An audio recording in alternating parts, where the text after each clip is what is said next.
I'd like to call Ambassador Marcia Gilbert Roberts from the Ministry of Permanent Secretary, in the Ministry of Foreign Affairs and Foreign Trade. Welcome. Excellencies, ladies and gentlemen, good afternoon to you all. It's my pleasure to join you on this occasion to offer brief remarks on behalf of the Minister of Foreign Affairs and Foreign Trade as we explore the particular vulnerabilities of Caribbean small island developing states to the impact of climate change and their capacity to respond effectively. In recent times, we have seen that natural disasters resulting from climate change are becoming more frequent and more intense. Admittedly, they respect no borders, but there is no denying the fact that our region is fragile and among the most vulnerable in many ways, whether it be to natural disasters, economic shocks, or by virtue of the small size of the countries and their economies. For SIDS, the nexus between climate resilience and economic growth is unquestionable.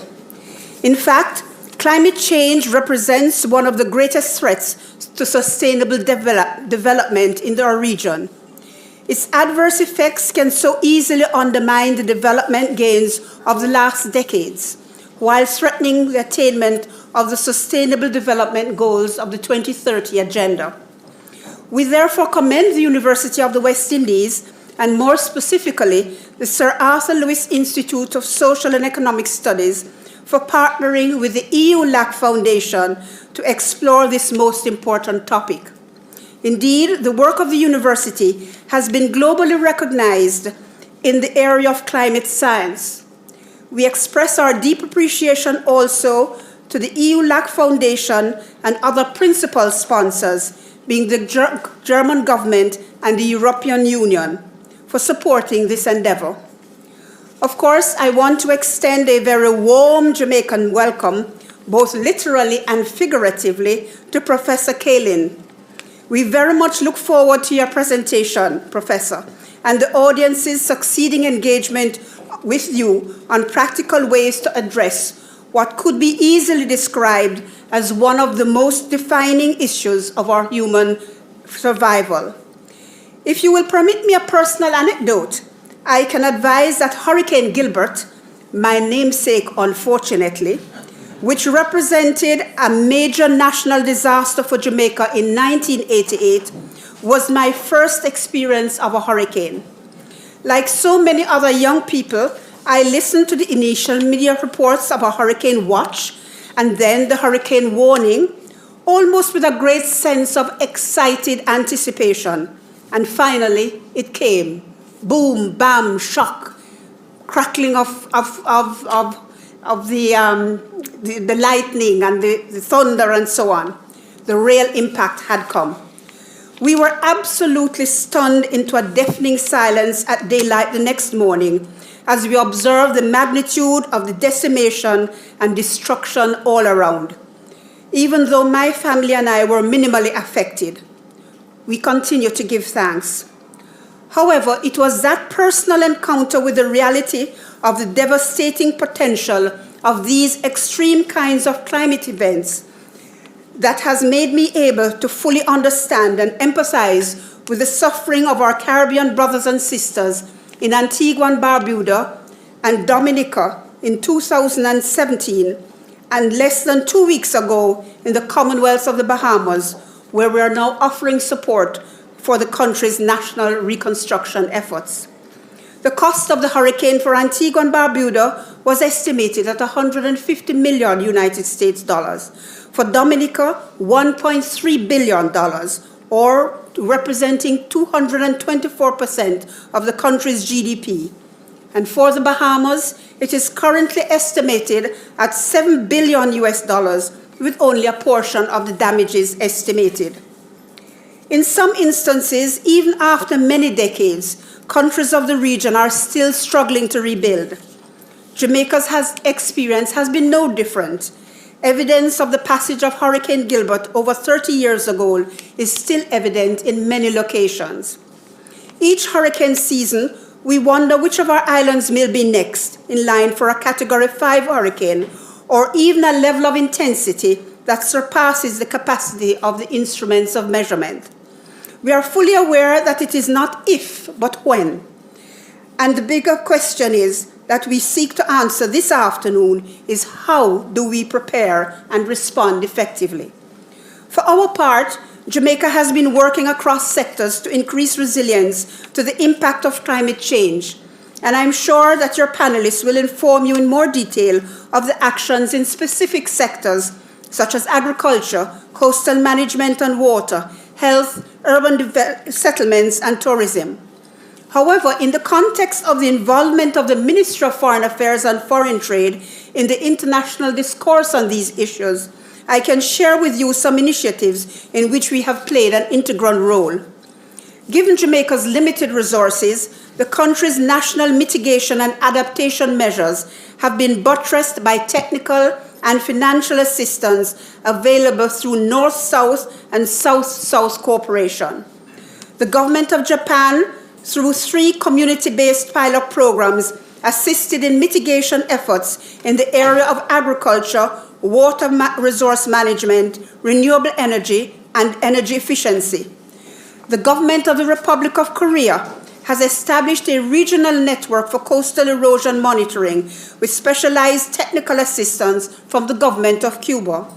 The European Union has also been supporting Jamaica's resilience building with a commitment of 16.5 million euros to the forestry sector as well as for biodiversity, particularly the development of a low-emission and climate-resilient economy. The Government of Canada has also assisted with the region in climate adaptation measures, particularly support for reconstruction and climate resilience. With the support of the government of the Federal Republic of Germany, Jamaica is amongst 3 Caribbean islands benefiting from a 4-year initiative for investment in ecosystems and the risk to disaster occasioned by climate change. And I'm sure that my colleague, Ambassador von Munchow-Pohl, will speak much more to this.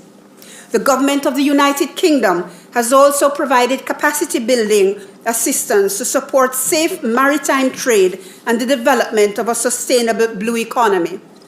I have briefly shared these examples with you to illustrate the breadth and complexity of the challenges facing SIDS and the multifaceted and multi-sectoral approaches that are needed to respond meaningfully. There is need to act, but what is still clearly missing is a sense of urgency and true commitment to deliver a decisive, multilateral, and global response. The debate is over as to the most affected countries, the Caribbean islands, a fact acknowledged by the G20 at their 2018 summit in Buenos Aires. Clearly, the solution requires behavior change from the richest countries and most developed countries, those which are most responsible for the climate crisis and who ought to commit resources for mitigation and adaptation. As we approach the Climate Action Summit being convened by the UN Secretary General in New York in just a few days' time, as well as the 25th session of the Conference of Parties to the UN Framework Convention on Climate Change, which will be held in Santiago in December, the kind of inquiry on which we are embarking this afternoon is certainly timely. Ladies and gentlemen, the exchanges that will emerge from the discourse this afternoon should certainly redound to our better appreciation of not only the impact of climate change, but also the imperative for action in support of Caribbean SIDS. Whether we conclude that they are vulnerable solely by virtue of their geography or merely by the fact of being a part of the global village that is now totally inundated by climate-driven phenomena of various kinds. Enjoy the lecture, listen to the roundtable presenters, and participate in the debate. I thank you. Thank you, Ambassador Gilbert Roberts. I should have said before we began that this evening's event, lecture event, is the first of a two-part seminar series entitled Destination of Geography, Climate Change, Preparedness and Response in Caribbean Small Island Development States. The event is being hosted by the University of the West Indies in collaboration with the EU LAC Foundation, the Institute of Development Studies, and the Platform on Disaster Displacement. The event seeks to improve public awareness and encourage policy dialogue concerning the region's vulnerability to the adverse effects of climate change and steps to be taken to enhance the region's preparedness and responsiveness. Professor Gift, I think we're ready for you. Okay, thank you. Good afternoon, everyone. Let me say good afternoon to my colleagues there at Mona and to all the distinguished guests there this afternoon. I want to first bring greetings from Vice Chancellor Hilary Beckles, who is not able to be here this afternoon. He's actually at a Global Partnerships for Climate Action at Sioux State University of New York on the very same theme. So he wishes you the best for the event this afternoon. Climate change has been described as an existential threat. Nowhere is this more true than for small island developing states, which are generally recognized to be highly vulnerable due to, among other things, limited landmass, fragile ecosystems, and high dependence on external trade. In addition, for some SIDS, low-lying topography exacerbates threats from sea level rise, tidal action, and storm surge, as was so tragically demonstrated in the Bahamas recently. Hurricanes Irma and Maria in 2017 and Dorian in 2019 demonstrate the accuracy of the projections of our climate scientists for an increase in the strength of hurricanes which will affect the region. Strong hurricanes are perhaps the most spectacular manifestation of climate variability and change. However, as a region, we also face threats to livelihoods. Decline of coral reefs will affect fisheries, while drying trends will impact agriculture, both mainstays of Caribbean economies. Tourism, another vital component of our economies, is expected to be impacted in the long term. Groundwater resources are a threat from saline intrusion as sea levels rise. The list of negatives is long, but we must be ready to grasp any opportunities which a changing climate might bring. Sterling work by our regional climate scientists, including the Climate Studies Group at MONA, makes available to us projections on which scenarios can be developed. These scenarios should guide our medium to long-term planning for the effects of climate change. In the short term, we must prepare for hurricanes and their secondary impacts, flooding, landslides, mud flows, as well as preparing for drought and heat. Medium to long-term planning will involve decisions on location of infrastructure, settlements, means of production, and ports of entry as some examples. There will be need for more drought-resistant crops and better management of water resources, including recycling of water. Technological innovation and innovative thinking will play a key role in finding solutions to difficult problems, providing an opportunity for researchers, scientists, and technologists to contribute to ensuring that the region adapts to changes which will occur. An important aspect of this will be preparing our population, particularly the next generation, to meet the challenges of climate change. The University of the West Indies has already shown leadership in this area, and through our research and teaching of courses directly related to climate change, adaptation, and mitigation. Events such as what you are putting on this afternoon are very important for broadening the climate change dialogue by involving the wider public in knowledge exchange. I congratulate the organizers of this seminar a destiny of geography, climate change, preparedness, and response in Caribbean soil developing states, and wish you an informative and successful event. Thank you, ladies and gentlemen.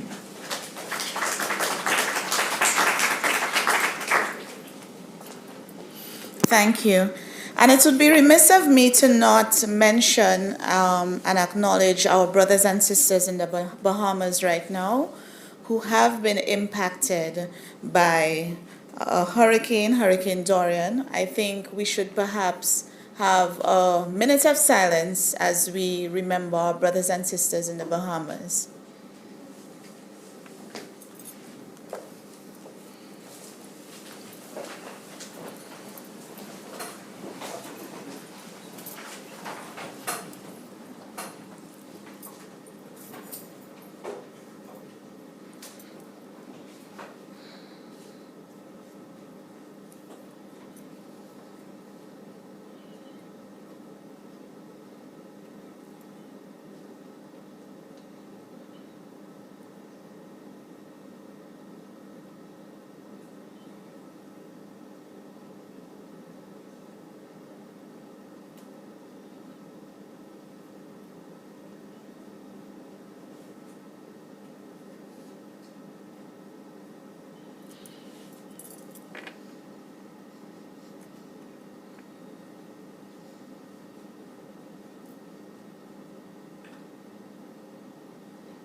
Thank you, everyone. You may be seated. Thank you.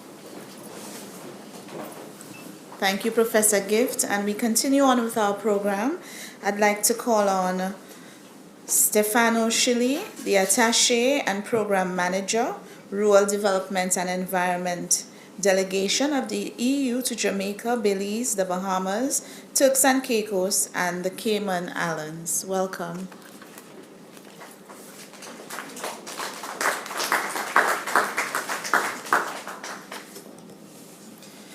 Professor Stefan Gift, Ambassador Marcia Gilbert Roberts, His Excellency Dr. Bern von Munkhoff-Pohl, Dr. Natalie Dietrich Jones, Professor Kaelin. Ladies and gentlemen, it is my pleasure to be here this afternoon at the UVI. I bring warmest greetings on behalf of the European Union and the Ambassador Vasilevska. Let me thank the University of the West Indies, in particular the Sir Arthur Lewis Institute of Social and Economic Studies, the Federal Republic of Germany, ULAC Foundation, and the Institute of Development Studies for organizing this event and inviting us to participate. The topics to be discussed over these 2 days are of a special interest to the European Union. With the Paris Agreement on climate change agreed in 2015, the international community set out a global action plan to put the world on track to avoid dangerous climate change and limiting global warming to well below 2 degrees Celsius compared to the pre-industrial levels. This was a landmark achievement and a major step for international action. However, we know that there is a gap between the global ambition of the agreement and the current level of efforts. The last studies on the impacts of global warming of 1.5 degrees Celsius warn us about the serious and the irreversible consequences that would arise from exceeding this threshold. Yet we are ahead for much higher temperature increase. The current climate plans put forward by countries as their national determined contribution to the Paris Agreement are estimated to take us to rise between 2.7 and 3.4 degrees. According to more extreme scenarios, The risk of global warming, not calculated by the Paris Agreement, could be able to pose existential risks to human civilization. Between 2020 and 2030, the world policymakers and all of us as citizens should not lose the last chance to mobilize all the technological and economic resources available towards a single goal: to develop an economy with zero emission, to have a realistic chance of keeping global warming well below 2 degrees. The global youth movement for climate action is a sign of the growing awareness in our societies that climate change is a pressing reality today, and if we fail to act now, will increasingly affect the future of the young, their children and their grandchildren. It is time to respond to this call to action. We know we have an obligation, and we are taking action. The EU represents about 40% of all global public climate finance, and through many of our member states, and now also through the European Commission, we provide 95% of the funding for the Adaptation Fund and almost 50% of the Green Climate Fund. The European Union is quite active in the region, and from 1994 to 2018, the European Commission Civil Protection and Humanitarian Aid Operations allocated 562 million euros, equivalent to 85 billion Jamaican dollars, in humanitarian aid to the Caribbean. Out of that amount, 11 billion Jamaican dollars was granted to communities to disaster preparedness. The EU is aware of the vulnerability of Jamaica and the other small island developing states to climate change that face already changing weather patterns, rising sea levels, and other long-term impacts. This year, we launched the budget support program to address environmental and climate change challenges through improved forest management in Jamaica. This is the second biggest of our bilateral cooperation in the country, with a budget of 2.5 billion Jamaican dollars. We are approving now a global climate change alliance project that will be focused to mitigate the impact of the climate change with a reach-to-reef approach. Today, we speak about geography and destiny. I will avoid fatalism. If we consider the anthropogeography and we envisage the human factor as an integrated element of our geography, I'm sure we will be able to find multiple solutions to build a sustainable future. We hope that this seminar will foster dialogue and cooperation on climate change and inspire further action to accelerate efforts to save our planet.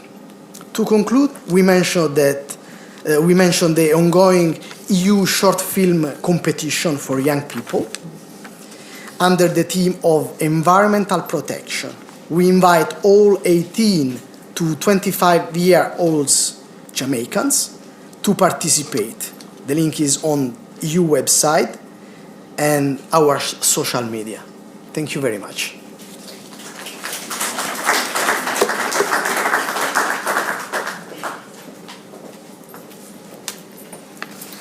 I'd like to welcome the staff and students of the Camperdown High School.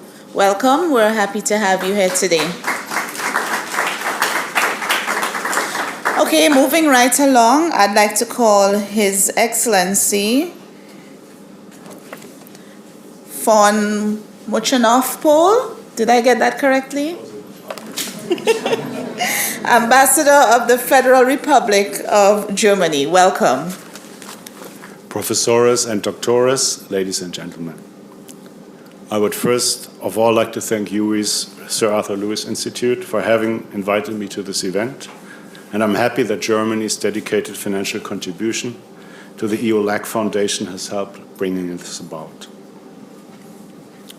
The terrible devastation wreaked by Hurricane Dorian upon the islands of Abaco and Grand Bahama and the loss of life inflicted by this tragedy are a grim reminder that the small island states of the Caribbean are among the regions most vulnerable to the effects of climate change worldwide.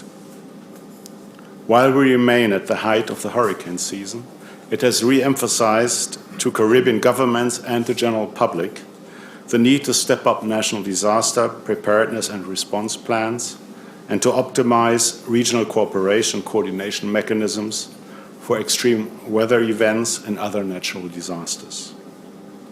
While nobody can predict where the next hurricane will strike, we do know for certain that the number and their intensity will further increase in the coming seasons with the rise of temperatures worldwide. Only the most ignorant and obstinate among us still deny the existence of anthropogenic climate change in the face of overwhelming scientific evidence and refuse to take steps to address its dramatic consequences for our planet and for our children and grandchildren. Indeed, all research findings publicized this year strongly emphasize that the need to act and to act decisively is even more urgent than previously assumed, and that applies to multilateral action within the UN Framework Convention on Climate Change and its annual climate summits, as well as to specific action on the ground to adapt to climate change effects, such as more violent storms, rising sea levels, and mass floodings. From the very beginnings of a binding multilateral agreement at the Rio conference, Germany has been at the forefront of fighting climate change. Even before the creation of the Green Climate Fund as the Climate Convention's main vehicle to finance mitigation and adaptation efforts worldwide, to which Germany is a major contributor, it launched its own international climate initiative in 2008 to fund climate and biodiversity projects in developing countries and emerging economies. Since this initiative's inception, the German government has steadily increased its commitments. To date, its project portfolio has reached a financial volume of some 3.3 billion euros. The more than 700 national and transnational projects funded through Germany's International Climate Initiative cover the areas of mitigating greenhouse gas emissions, adapting to the impacts of climate change, preserving biological diversity, as well as natural carbon sinks, with a focus on reducing emission from deforestation and forest degradation. In the Caribbean region, the focus is not exclusively on adaptation. The latest regional project of the International Climate Initiative, which will also include Jamaica, aims to support the implementation of the nationally determined contributions, or NDCs, which all signatories to the Paris Climate Change Accord of 2015 have agreed to commit to, by transforming the energy and transport sectors towards a low-carbon and climate-resilient future. Among the specific measures funded as part of the respective national adaptation strategies in the regions are, among others, projects to restore coastal mangrove stands and coral reefs as protective barriers against rising tides. Climate change, adaptation, mitigation strategies, and disaster preparedness respond to the same root causes, though they differ, of course, in their timelines as well as in their focus. The Caribbean countries need to develop both response mechanisms simultaneously, and in both instances they depend on continued support from the international community in recognition of their particular vulnerability to the effects of climate change. After Dorian, the Bahamas qualified for a $11 million payout from the Caribbean Catastrophe Risk Insurance Facility, a special insurance instrument for the disaster-prone region developed under World Bank leadership and capitalized through contributions to a multi-donor trust fund, in addition to the premiums paid for the policies taken out by the region's participating governments. While the occurrence of violent tropical storms as such may be seen as part of the region's, in parentheses, geographical destiny, the amount of havoc wreaked in their path cannot. It can be significantly lessened by efficient disaster preparedness and response measures. And on the global climate front, we are called upon to take decisive action which will prevent their further increase in strength and in numbers, while there is still time left to act. But this time is now. Thank you.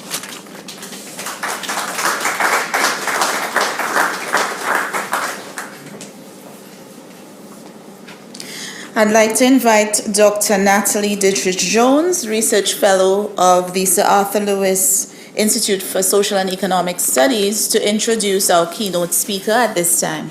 Welcome, Natalie.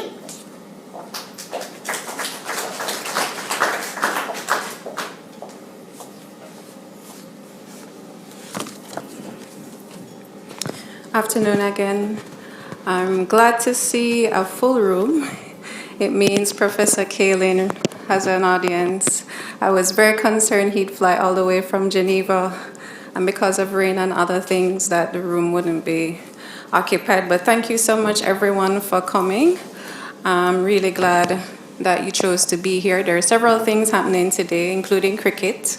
But we're happy that you're here. So just a little bit of context before I introduce Prof. Kaelin. We met, I think it might have been last year, at the Refugee Law Initiative conference that's held at the London School of Economics. And very unassuming, but based on the way he spoke, very passionate about his work and eager for the platform on disaster displacement to have a space in the Caribbean, which is heavily affected by disasters, as we know, but on which data is not necessarily readily available. Following on that meeting, the opportunity came up when we submitted the proposal to partner with the platform on disaster displacement. And Prof. Kaelin and his colleague Atlas Solberg, without hesitation, agreed that they would partner with us. And I think it's one of the main reasons, along with the partnership with IDS, that enabled us to win the funds from the EU LAC Foundation. So thank you for that eagerness. So I'll start, and in typical unassuming fashion, he sent a very short bio. So I'll read everything that's there. Professor Kaelin is Professor Emeritus for International and Swiss Constitutional Law at the University of Bern, which is in Switzerland. He is currently Envoy of the Chair of the Platform on Disaster Displacement and the former Envoy of the Chairmanship of the Nansen Initiative on Disaster-Induced Cross-Border Displacement, which he'll explain a bit more about in his presentation, and he held that post between 2012 and 2015. He served as representative of the United Nations Secretary General on the Human Rights of Internally Displaced Persons between 2004 and 2010, and as a member of the UN Human Rights Committee for two periods, 2003 to 2008 and 2012 to 2014, as well as Special Rapporteur of the UN Human Rights Commission on the situation of human rights in Iraqi-occupied Kuwait, 1991-1992.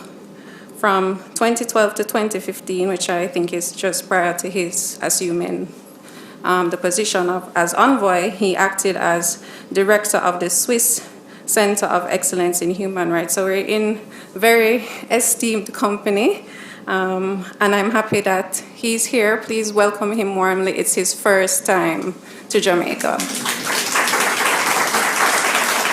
Excellencies, ladies and gentlemen, dear colleagues, let me start by conveying the very warm greetings by Franz, the current chair of the platform on disaster displacement. I'm also very happy to see here the ambassador from Germany. Germany one of the previous chairs of the platform on disaster displacement and our key donor. The platform on disaster displacement is a group of state, or rather a state-led process focusing on improving the protection of persons displaced in the context of disasters and effects of climate change. Our steering group consists of 19 members, including the European Union, from the region Costa Rica and Mexico, the wider region, and from among the SIDS, the Maldives and Fiji. Fiji will be our next chair. What we are lacking are still a Caribbean state.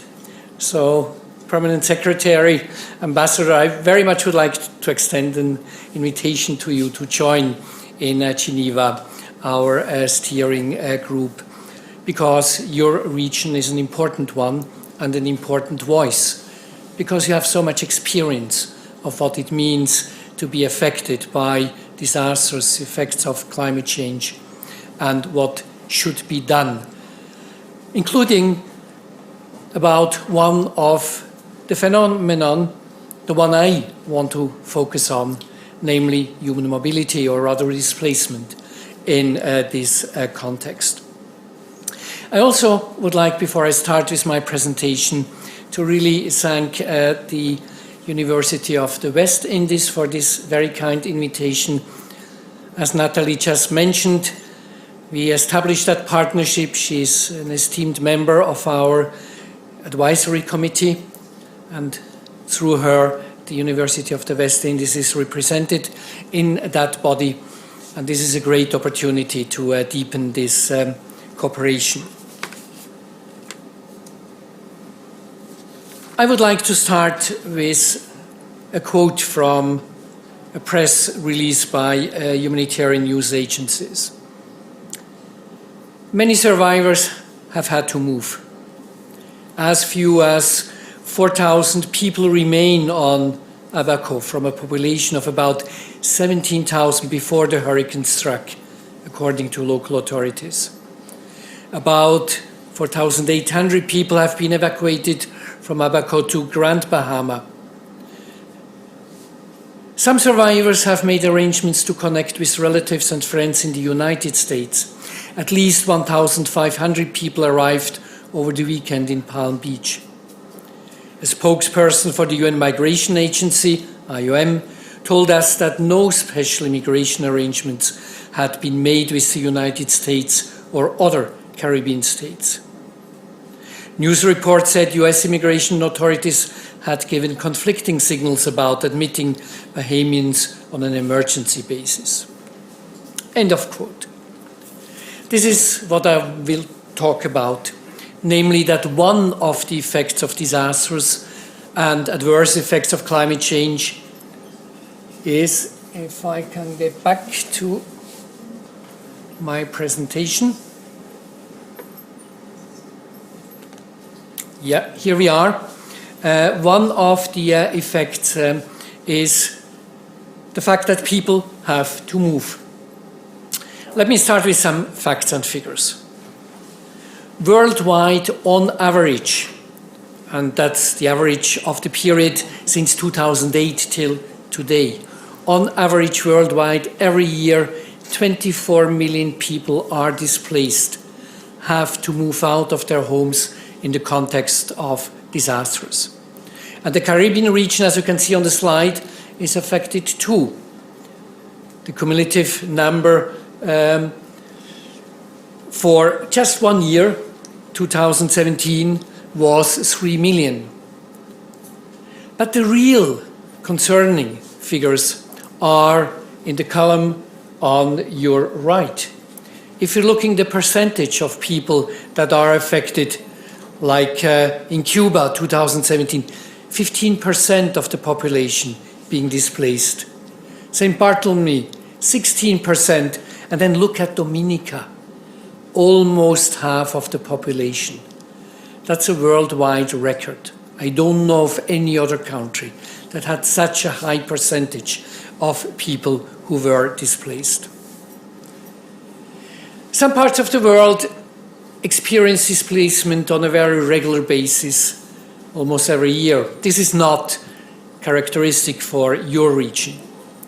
It is calm years, and then again, hurricane strike. Or if you're going to 2010, the Haiti earthquake, disastrous. Calm periods, and then really very, very important events. What we do not hope, but we cannot exclude, that the frequency not only of disasters but of displacements will accelerate. You can see the calm period, and then 2016, 2017, 2018 was good, but 2019 didn't start well. There are also sudden onset issues that will be more a thing of the future, like sea level rise and its secondary effects, particularly coastal erosion, or stronger storm tides and salination of groundwater and the ground. And here I think it is important to see that a very large part of the Caribbeans live very close to the sea, will be affected. But it's not only the rising water, it's also the lack of water. The second quote here indicates that the Caribbean accounts for 7 out of the world's top 36 water-stressed countries. Drought. And the Caribbean, FAO told us a few years ago, is likely to experience more intense and frequent droughts. And the driver bringing me yesterday from the airport to the guest house here also referred exactly to that, the drought problem. So what can we do about it? Before I tell you what we can do about it, let me talk a little bit about how we understand, how we conceptualize disaster displacement. The media in this context very often talk about climate refugees. This is not a notion we use. And it's a notion that is avoided also more and more in the international discussion. Why? Of course, like refugees, these people have to flee. Most of those displaced remain within their own country. Many can go back after relatively short periods of time. But large numbers may remain in protracted displacement, protracted internal displacement for very long periods of times. In Ethiopia, Kenya, we still have about 300,000 people who were displaced across the border during the 2011-2012 famine in Ethiopia, and more than 1 million internally displaced at that time. And refugees, yes, they flee to other countries, and sometimes people affected by disasters go to other countries, as my quote just indicated. But they should not be called refugees, because in international law, refugees are people who have to leave their countries because their government turns against them, or a de facto power holder, such as an insurgent group. Certainly the government of the Bahamas is not turning against its own people. Quite to the contrary, it tries to do everything possible to help them. So conceptually, there is a huge difference between refugees as defined by international law and people who are displaced in a disaster situation. But disaster displacement is a complex concept. What the Nansen Initiative, the precursor of the Platform on Disaster Displacement, in a series of consultations developed, consultations which led to the Nansen Initiative Protection Agenda, which was supported in 2015 by 110 states attending a global consultation, including some of the Caribbean countries. What came out of that consultations is, it's not the hurricane, not the earthquake that is displacing people. There is no such thing as a natural disaster. It's the human factors. So the UN defines a disaster as a serious disruption of the functioning of a community or a society due to the hazardous events interacting with conditions of exposure, vulnerability and capacity, leading to human, material, economic and environmental losses and impacts.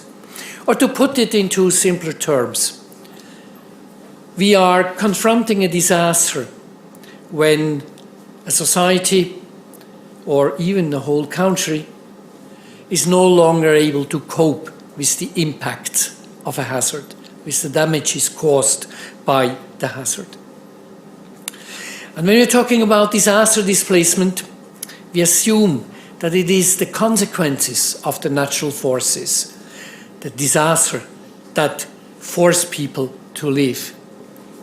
So disaster displacement are situations when people are forced or sometimes obliged to leave their homes or places of habitual residence as a result of a disaster. And this can occur within a country or across borders. It can be spontaneous flight, it can be an ordered and enforced evacuation, it can be planned relocation. So our notion is not a narrow one, but the key factor is lack of real choice, no voluntariness. If we go further and ask ourselves, why are people displaced in the context of climate change, then the assumption that climate change automatically leads to displacement, to flight, certainly is not accurate. We have impacts of climate change all over the world, and not everywhere people have to leave their homes. In fact, displacement is always multi-causal. There are the environmental drivers, the natural hazards. There are demographic drivers, population density, sometimes the age structure. There are economic, social drivers, poverty, lack of resilience, but also political drivers, weak governance, or sometimes, not in this region, but in some other parts of the world, a state-supported or even state-driven policy of discrimination. So, what can be done? Before I answer this question, again, let's think a little bit, when do people have to move? I think this picture, even though it's not about people, it's a house, indicates quite well when people are displaced. There's a natural hazard. Here, too much rain, a landslide. The house was on top of this very steep hill, so it was exposed to that hazard, the landslide. And as you can see, it didn't have good foundations. It was too vulnerable, and the whole house was displaced. And the same is true for people. People have to move if they are exposed to a hazard and too weak, too vulnerable to resist. This provides us with great openings for action. Because we can try to reduce the hazard, we can try to reduce exposure, and we can try to reduce vulnerability. Reducing the hazard in the context of climate change, of course, is climate change mitigation, reduction of greenhouse gases, full implementation of the Paris Agreement. Reducing exposure is helping people to move out of harm's way before the disaster strikes. This can be planned relocation within countries, and I read that Jamaica already had to relocate a few villages.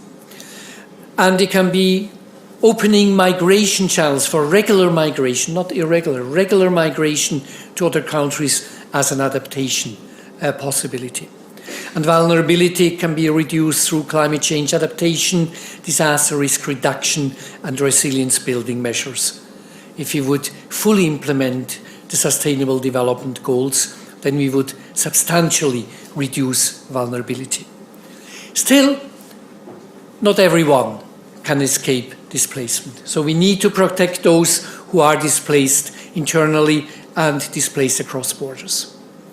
So our message really is we have to help people to stay, we have to help people to move out of harm's way, and we have to help people to be protected once they are displaced internally or across borders. That's the toolbox. And we need to use this toolbox.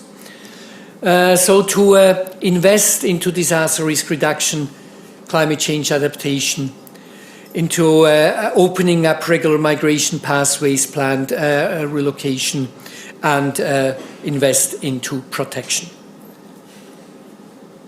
What are practical steps to do that? We have made at the international level huge progress in conceptualizing these issues.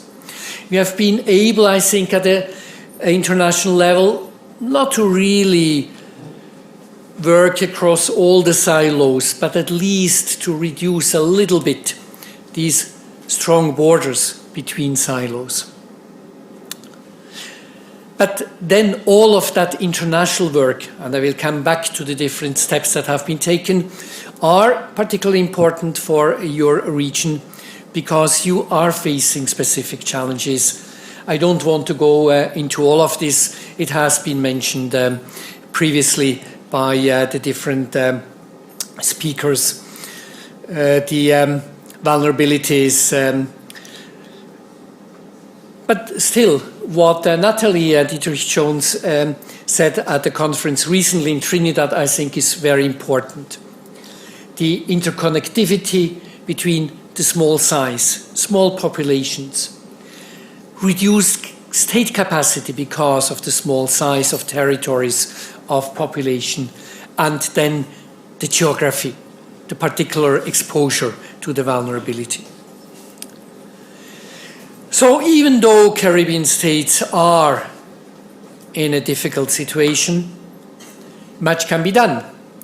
We can and should invest in disaster risk reduction and climate change adaptation. Here we have, for instance, the Sendai framework on disaster risk reduction. We have the Global Compact for Migration, and both documents integrate human mobility and very clearly send out that message. We do have to integrate displacement risks, human mobility into disaster risk reduction plans and strategies. We have to do the same with regard to climate change adaptation plans and strategies. And this means for your countries really integration of displacement risks into national disaster risk reduction and climate change strategies. We recently made a mapping and we have seen that still a rather small number of states really do that when they develop their disaster risk reduction strategies. Integration of human mobility issues into the work of the Caribbean Community Climate Change Center would be one very practical step. Development of a joint analysis by the Caribbean Disaster Emergency Management Agency, SEDEMA, we're working together with them. And again, the CCCCC, the 5 Cs, the Caribbean Community Climate Change Center. And again, specifically looking at where do we have particular displacement risks, what can we do about them, how should we invest, what are the best steps, for instance, in terms of disaster risk reduction. Planned relocation is another option. It should be a measure of last resort because we know planned relocation are usually very, very challenging. Nice houses are built, services are provided, but the big issue with planned relocation in most countries I've seen is livelihoods, restoration of livelihoods. But there are possibilities. Again, at the international level, UNHCR, together with Georgetown University Brookings, has developed, I think, very good guidance on how to do planned relocation in the context of disasters and climate change. And Fiji, for instance, and other states, has, building on that, just adopted a national planned relocation strategy. With different elements, you need a good legal framework. You need very much to consult with people. They have to participate in the endeavors. you have to look at the housing, land and property issues and very much livelihood issues, etc. We can find and need to find solutions for internally displaced persons, which was a very big challenge in Haiti after the 2010 earthquake. Some people still live in internal displacement. And durable solutions for internally displaced people means not always return. Sometimes it's not possible because land has been washed away or disappeared in a landslide, or it's too dangerous. It can be local integration at the place where they had been displaced to, or relocation to another part of the country. It has to be, again, a matter of choice, a matter of people participating in their solutions. And again, it has to be holistic. Of course, providing physical safety. You are not internally displaced people sending back or relocating to a place that, again, is at high risk of disasters. Material safety, the livelihoods, the housing, the basic services. Sometimes it's also an issue of legal safety, documentation. Newborn babies in Haiti for a long time were not registered, so they risked to become de facto stateless persons, as one example here. Facilitating migration, voluntary migration, is another issue, opening migration pathways. Again, the Global Compact on Migration in Objective 5 addresses this issue with specific reference to sudden onset disasters and long-term effects of climate change. Right now, in the Caribbean region, our analysis showed that there are only very limited migration pathways for people affected by disasters, adverse effects of climate change. And you have heard the quote, IOM saying the same thing. But there are, again, possibilities. Like, for instance, you have the free movement agreements, the CARICOM one, the OECS one. They were made for economic purposes. But we have seen in West Africa, we now see in Eastern Africa, we have seen it, for instance, after the Christchurch earthquake in New Zealand, with regard to Australia, that disaster-affected people can profit from free movement of persons agreements if the hurdles, for instance, regarding documentation, regarding showing that the motivation is just economically, are removed. So I think it's an interesting perspective to look at the practice of these free movement of persons agreement. And then national migration laws can do a lot.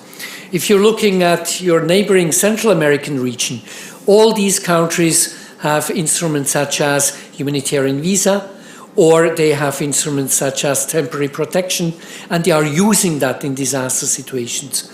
Our analysis of the Caribbean region showed that there is very limited legislation along these lines. Again, this is something that could be looked at. And it's something that is being looked at. We have been engaging with the Caribbean Migration Consultations, the CMC. It's in the process of being established. I think it will be in November, launched as a Caribbean process.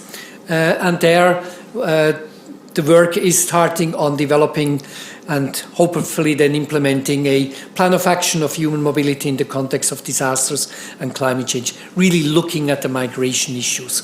This is building on something, again, we did in Central America and then also South America, developing a guide to effective practices with a view to harmonizing simply domestic laws on the basis of reciprocity. Each of your islands can be hit, so it might be in the interest of your populations to be admitted to a neighboring island, but also vice versa, to be ready to accept people. So lots of things can be done, practical things.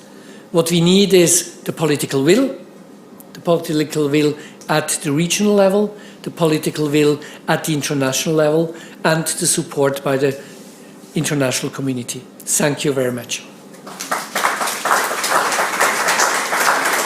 Thank you very much, Professor Kaelin. So we're going to move directly to our roundtable, so I will invite our panelists to have a seat on our sofas in the front here.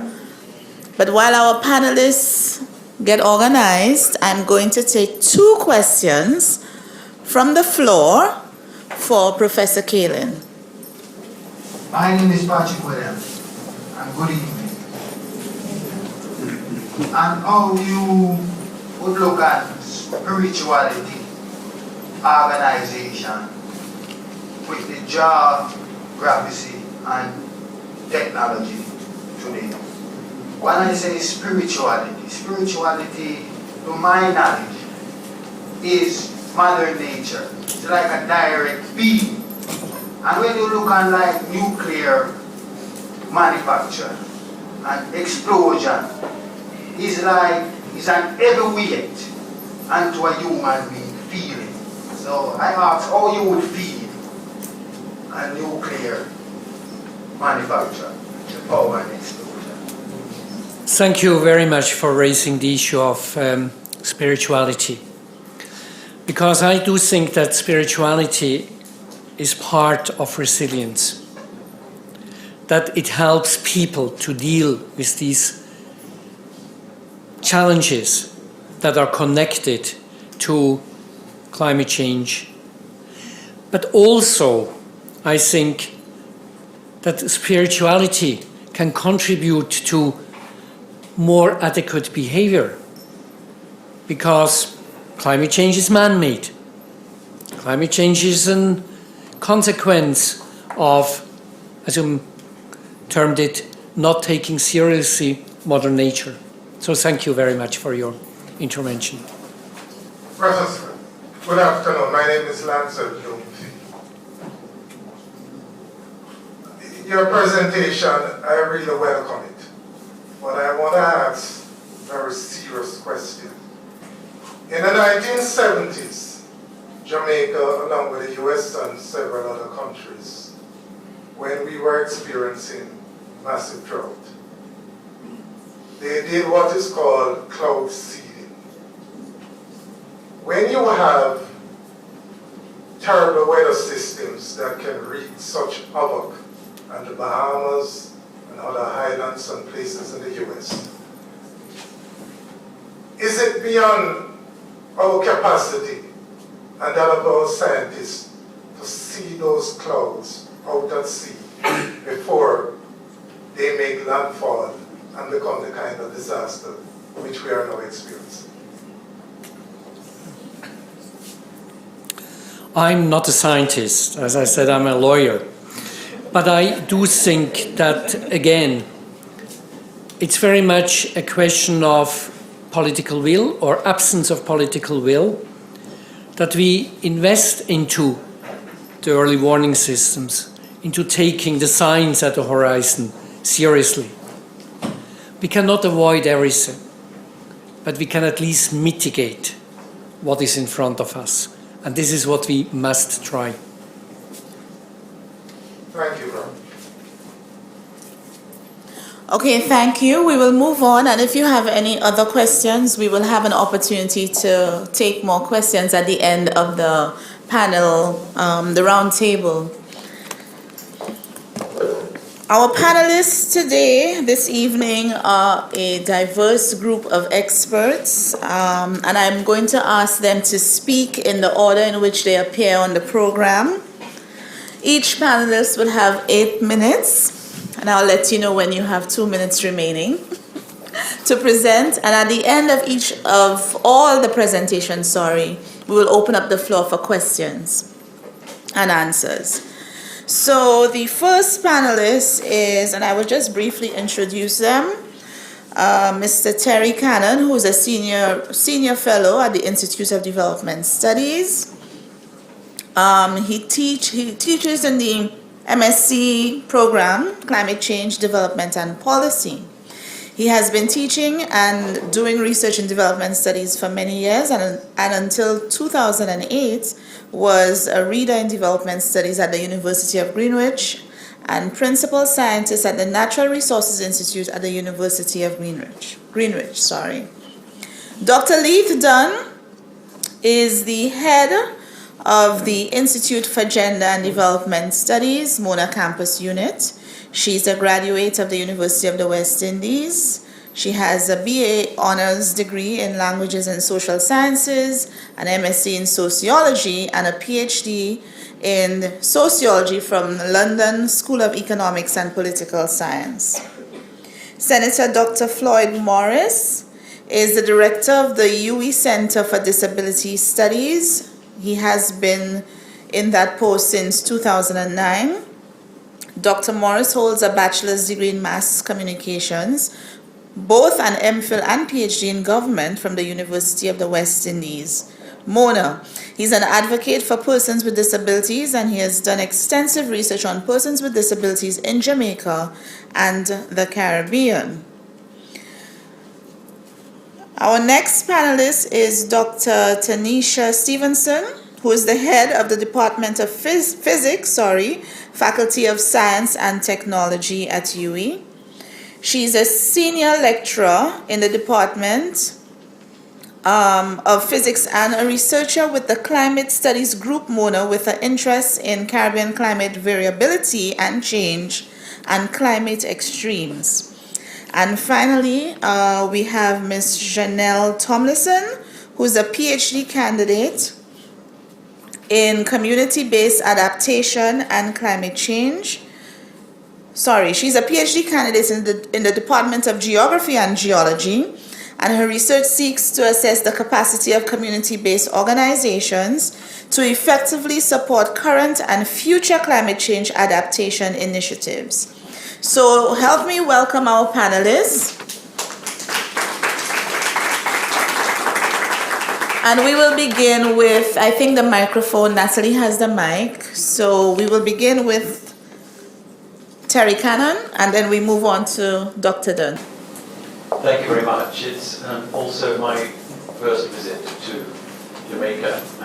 Why I've left it so long, because I'm having a good time. And it's such a beautiful campus, so it's a great shame I've not been here before, but I do hope to come again, because my presence here and the other event we're having today and tomorrow under the Destiny of Geography banner is the first event of a memorandum of understanding between my institute, the Institute of Development Studies in Britain, and UE SALISES, and we're looking to really make that a much more concrete relationship by finding collaborations in teaching and in research projects where we join together to do that. So I'm looking forward to that. And I also bring greetings from Melissa Leach, who is the director of the Institute of Development Studies, and she's extremely happy that we're getting this partnership going and that this event is happening as part of that relationship. So I'm very grateful for that. Having said that, I'm now going to say something which is in relation to the topic. And I'm going to start, and I'm very sorry, Ambassador Gilbert Roberts, I won't be able to quote you directly, but you said something along the lines of there is a need for behavior change by rich countries. Okay? So that's my theme. And we've had several talks by people of diplomats. Diplomats, ambassadors are amongst the people in the world I feel the most sorry for a number of reasons. The first is they may have very different views themselves personally from those of the governments that they have to represent. Now, that is less the case for the United States because the ambassadors change with the government. But for British ambassadors, they stay in post no matter what the government is, and I feel deep embarrassment for what the British ambassadors around the world are having to do in relation to what is going on in Britain at the moment. So I have every sympathy for that, and I also think that diplomacy is an absolutely crucial set of practices in international relations, as we've seen because of my government's and the United States government, where all kinds of diplomatic relations are broken or damaged. We know that it is important. However, having said that, I would be not being fair to the young people who are on strike again tomorrow all around the world on the climate crisis. I would not be fair to them if I pretended that diplomacy is going to solve this problem. We need some ground truths, and we need to speak truth to power, as people say. And so the first thing to say is that the global system of international politics and economics is not fit for purpose for dealing with the climate crisis. And that is because the rich countries have to engage in massive behaviour change. We're surrounded here in the Caribbean by a number of British-controlled territories, which are in effect corruption vehicles for global finance, from dictators, from criminals, and from corporations that don't want to pay a fair share of tax. Now, it's estimated that there's around $21 trillion holed up in these so-called tax havens. And these are managed in such a way as to create the wealth and maintain the wealth of the 1% of the world's population who control half of the world's entire wealth. This is why the system is not conducive to us dealing with the climate crisis. If we have a system that operates to protect that and not remedy it, we do not have the basis on which we can deal with the climate crisis and the problems of disasters. That's just a very, very simple statement of the truth. Okay, a system that maintains that way of behaving in the world, that maintains such gross inequality, is not going to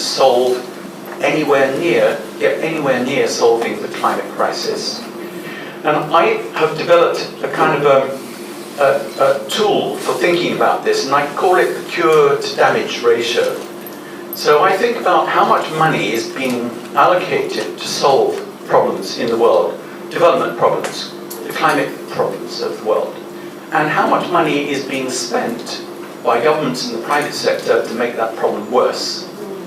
That ratio, on the few examples I've managed to look at the moment, is around 1 to 1,000. In other words, 1,000 times more money is spent to make the problem worse than is being used to help solve the problem. And that's even if we accept that the money is being spent in a good way. To give you a concrete example, Ambassador mentioned Canada and gratitude for assistance coming from Canada. Canada may be giving aid in a useful way, as do other rich countries, but Canada is enabling the digging up of the oil tar sands in the middle of the country, which is a major polluter. They are making pipelines to be able to export that oil. That should be left in the ground. Australia is allowing India to develop a huge mine in the north of Australia, which the UNESCO threatened to delist the Great Barrier Reef because of the damage that is going to be done to it as they export the coal. This is a massive mine which is costing $19 billion. Think about that in terms of what money is being allocated for the world to clean up climate change, let alone other forms of pollution. And the killer one, how am I for time? 2 minutes left? Right. So another one of these cure to damage ratios I came across in a research project about 5 years ago. We were looking at the fisheries problems of Ghana. Now, Ghana has just a few years ago started extracting oil, which should also be left in the ground. And we have the curious situation where lots of developing countries which have discovered they've got oil and gas are now digging it up. So the World Bank is giving loans to Mozambique to dig up oil and gas. It should not be doing that. Uganda is digging up oil.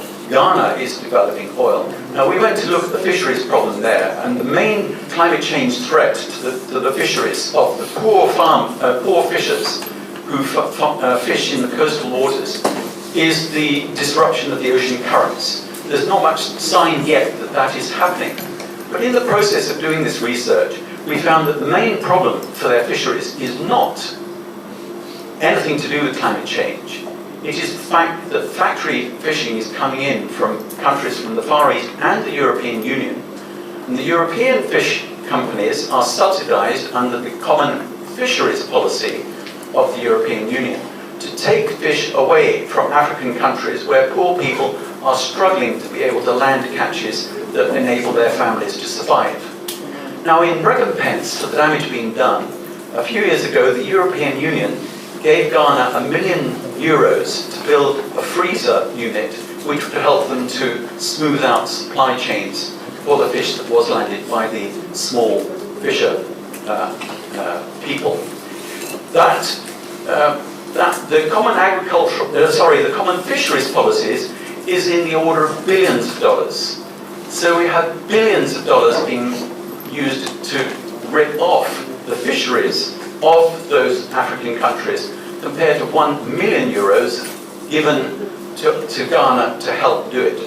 And the last one I've left, because I know some of you might be thinking now I'm sounding like a raving radical revolutionary. So now I'm going to give you some figures from the World Bank and the IMF. So this is the cure to damage ratio.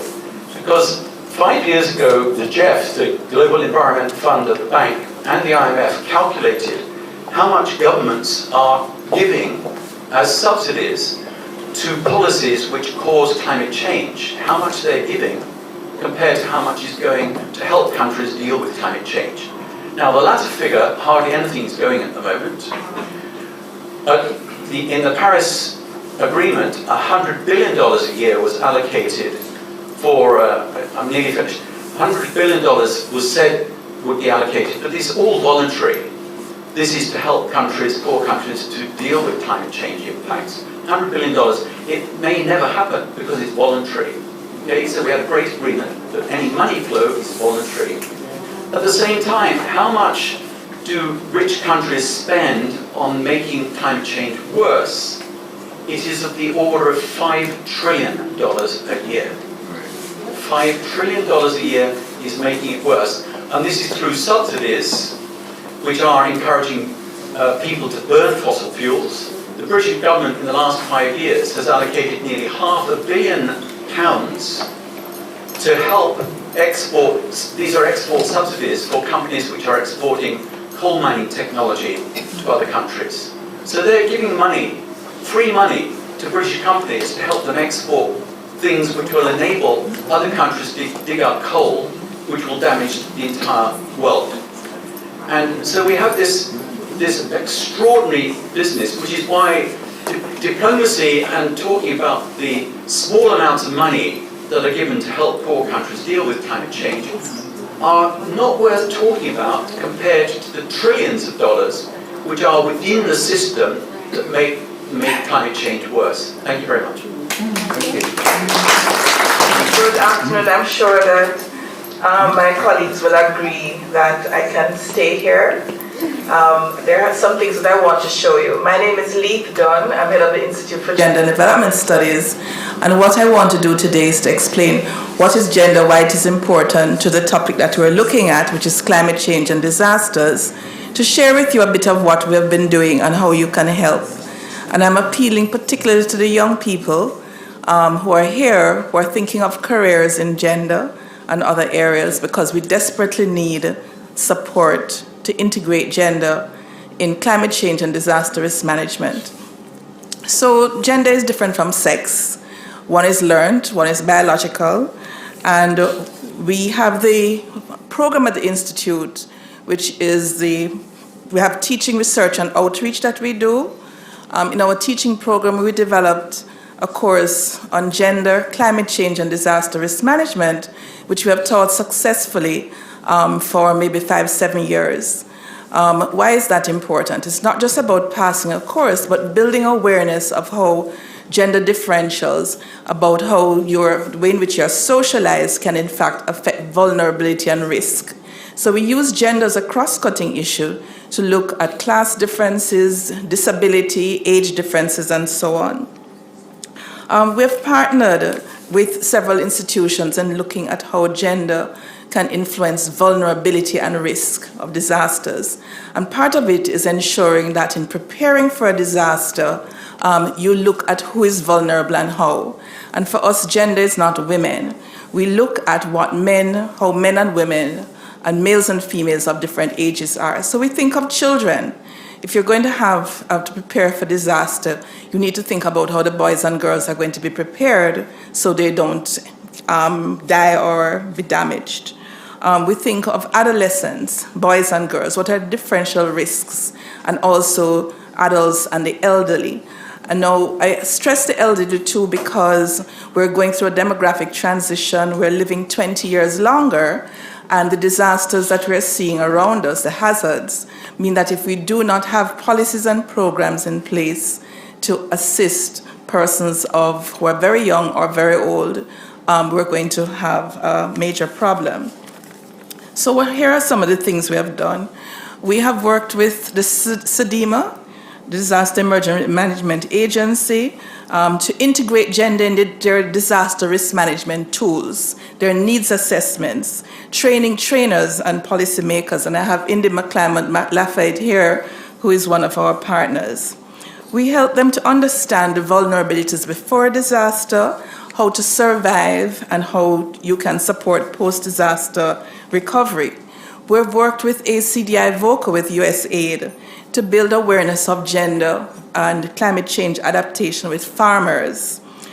Similarly, we have partnered with the Climate Change Adaptation Fund of the Planning Institute to build capacity about their climate change focal points, about how you integrate gender perspectives. We have worked with the Commonwealth Secretariat, the Commonwealth Foundation in doing training to build that awareness. We have produced several tools for the EKA-CDM project, which is funded by Canada through the Institute for Sustainable Development and Disaster Risk Reduction Center right here at the university. Now, it means that we have materials, we have publications, we have curricula that can in fact train trainers, both at the undergraduate and postgraduate level. We have worked also with other institutions looking at how you can mitigate disasters. So what are some of the risks for males? When we think about our gender roles and relations, the expectation is that men are going to be saving us, right? If you're going to batten down your house, it's a man that has to do that.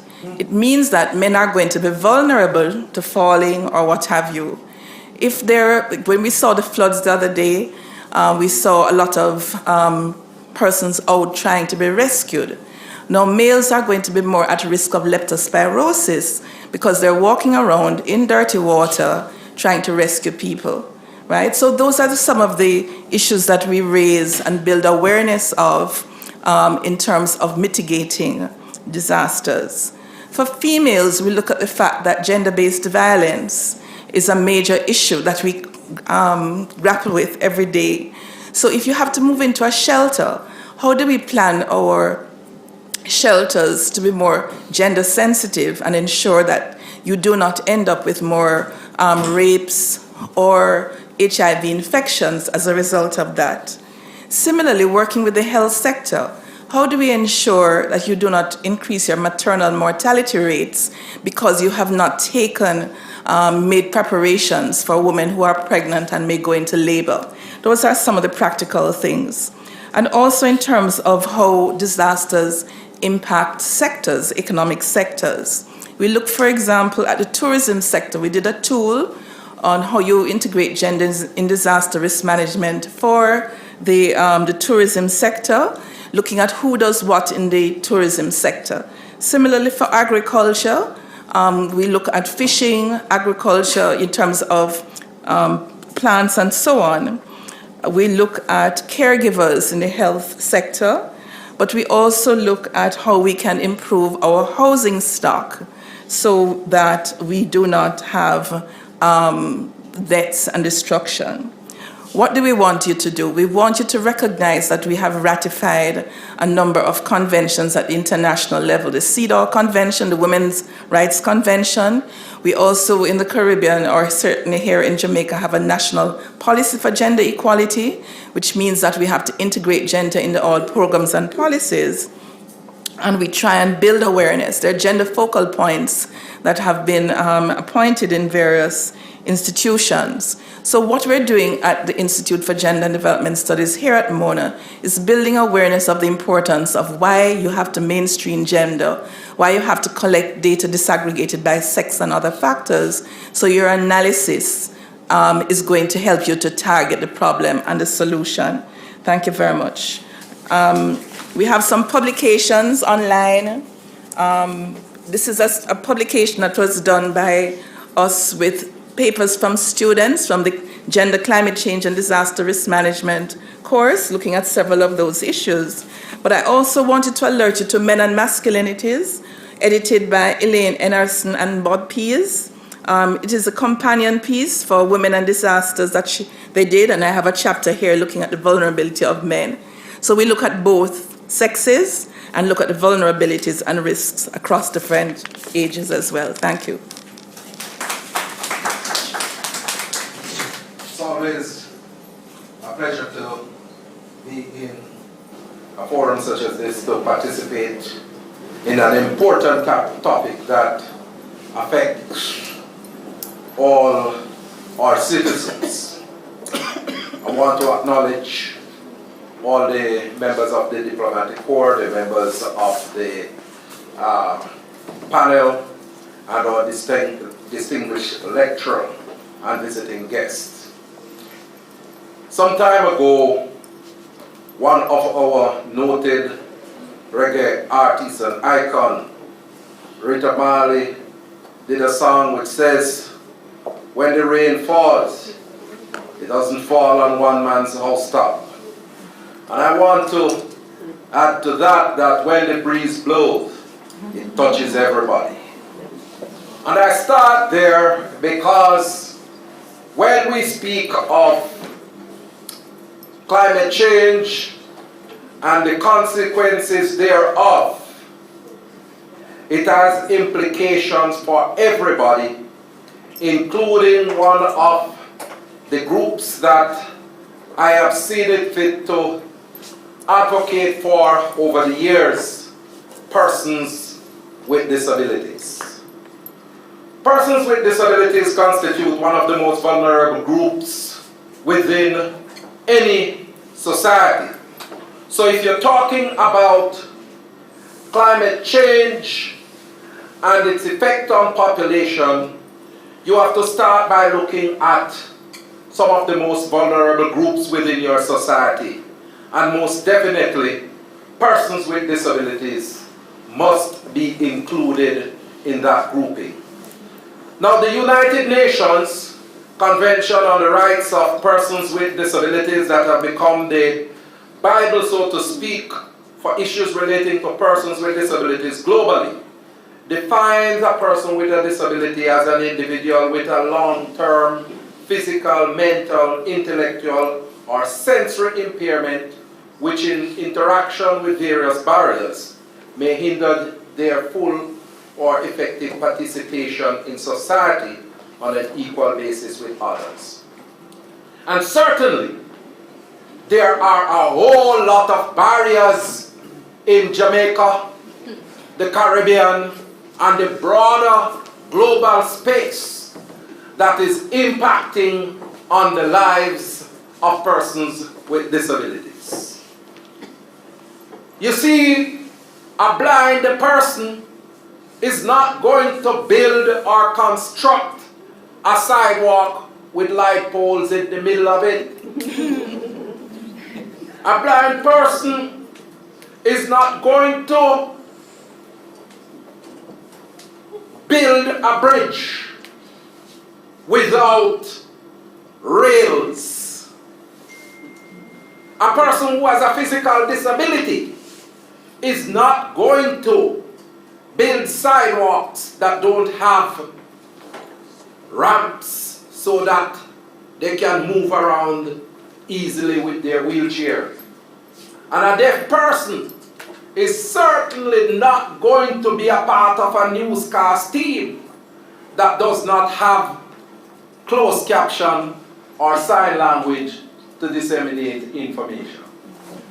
And so, there are a whole lot of barriers that are placed in the pathways of persons with disabilities, thus restricting their capacity to perform and to function normally in society.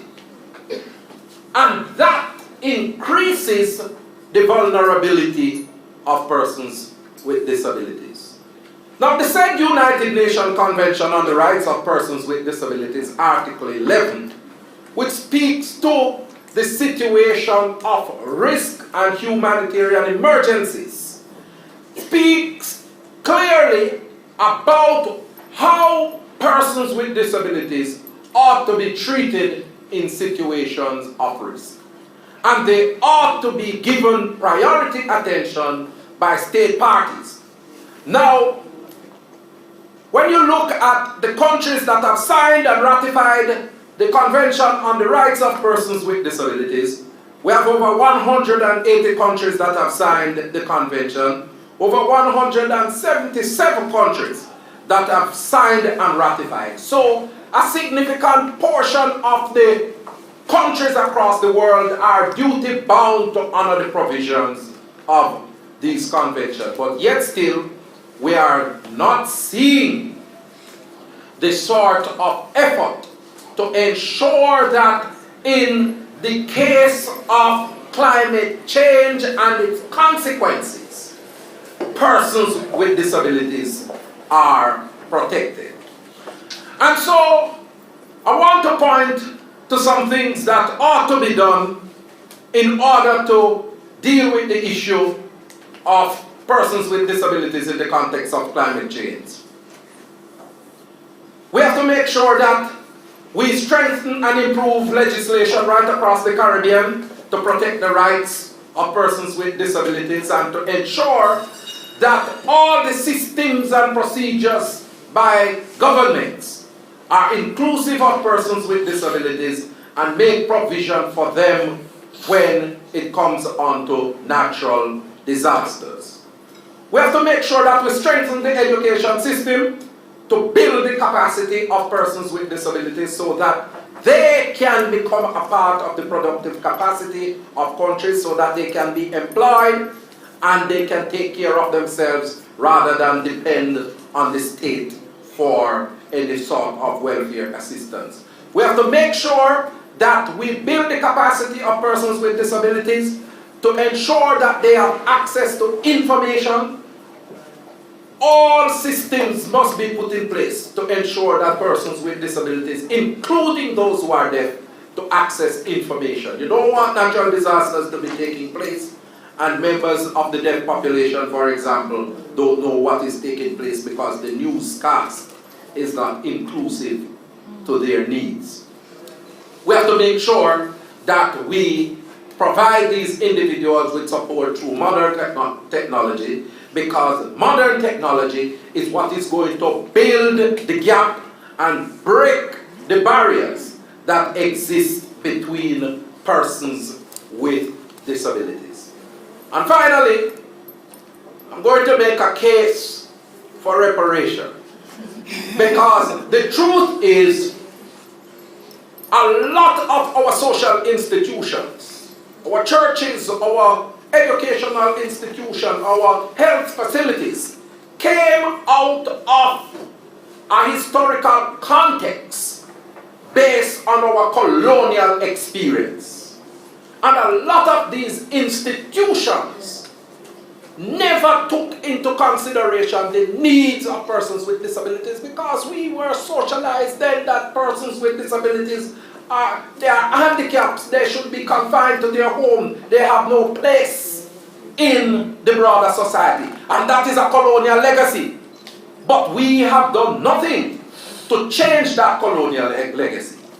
But it makes a potent case for us to lay a strong claim to those who were our colonizers to make sure that they assist in the transformation of the Caribbean space to make it more inclusive and responsive to persons with disabilities so they can deal with the rigors of climate change. Thank you.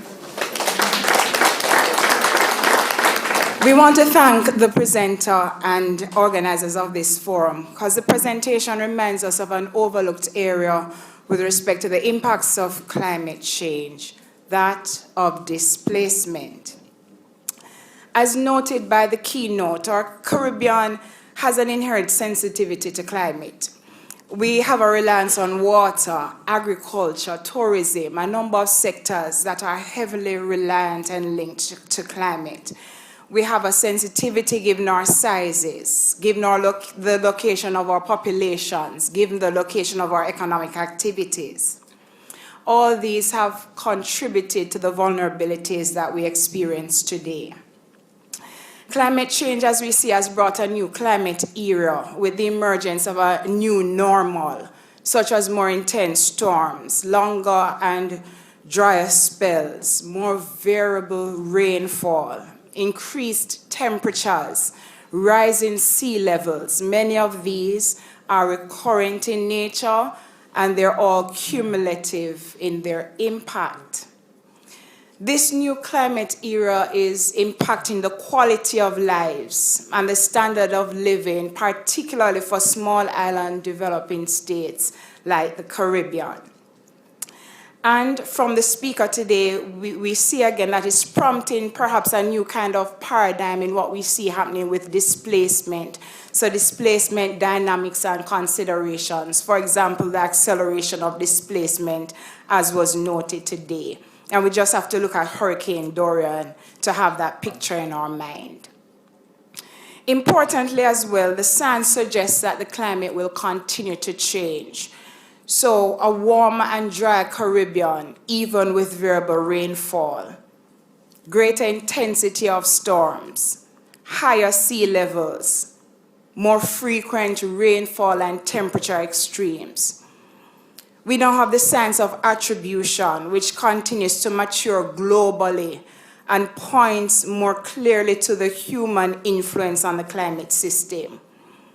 Our science continues to strengthen our ability and the ability of our negotiators to characterize loss and damage, and I'm sure there is a place for displacement in that dialogue. Our science suggests we have new vulnerable groups emerging. So the presentation today accurately identifies a necessary response and some necessary responses to reducing displacement risks in the face of a changing climate. One being climate change mitigation, that is, addressing the causes of a changing climate by reducing greenhouse gas emissions.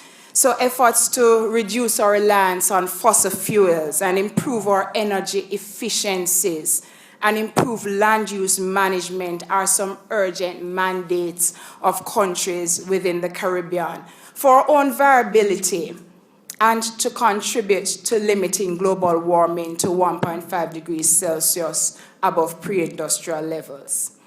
A second response that we have been reminded of is adaptation, so positioning ourselves to cope with a new climate era that has emerged, and doing so by building this resilience across multiple sectors and using that multi-sector approach to decrease flood and coastal inundation risks, improve food security, diversify livelihoods, and as the speaker pointed to today, allowing for integration of displacement risks into risk reduction strategies within the region. This forum in itself points to a third response, education, as Senator just spoke to. As climate change continues to be a part of our lived experience, it's important as a Caribbean that we have a population who understands what climate change is, what it means for how we live, and how we will necessarily have to respond. And in the context of today's discussion, respond to reduce displacement risks, or to create that framework that will enable seamless displacement among Caribbean nationals, whether by planned relocation or migration, all towards preserving lives. Finally, ladies and gentlemen, our achievement of our development goals regionally and nationally as embodied in Vision 2030 hinge on us factoring climate variability and climate change in planning and policy. There is a necessary place for the science in building resilience within the region. So I guess we left the youngest for last. So, firstly, on the theme for this afternoon, where we speak about disaster preparedness and response, particularly in small island states, I'd just like to use this opportunity to speak about my experience working with two groups who in the literature are considered vulnerable, young people and rural populations. So my research looks specifically at community-based adaptation and looking at how farmers have collectively been working to reduce the impacts that they have seen.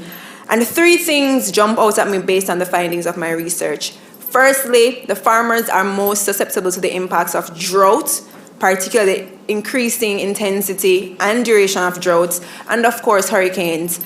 And for them, the idea of preparedness, they see where they are more able to prepare for some in response to others.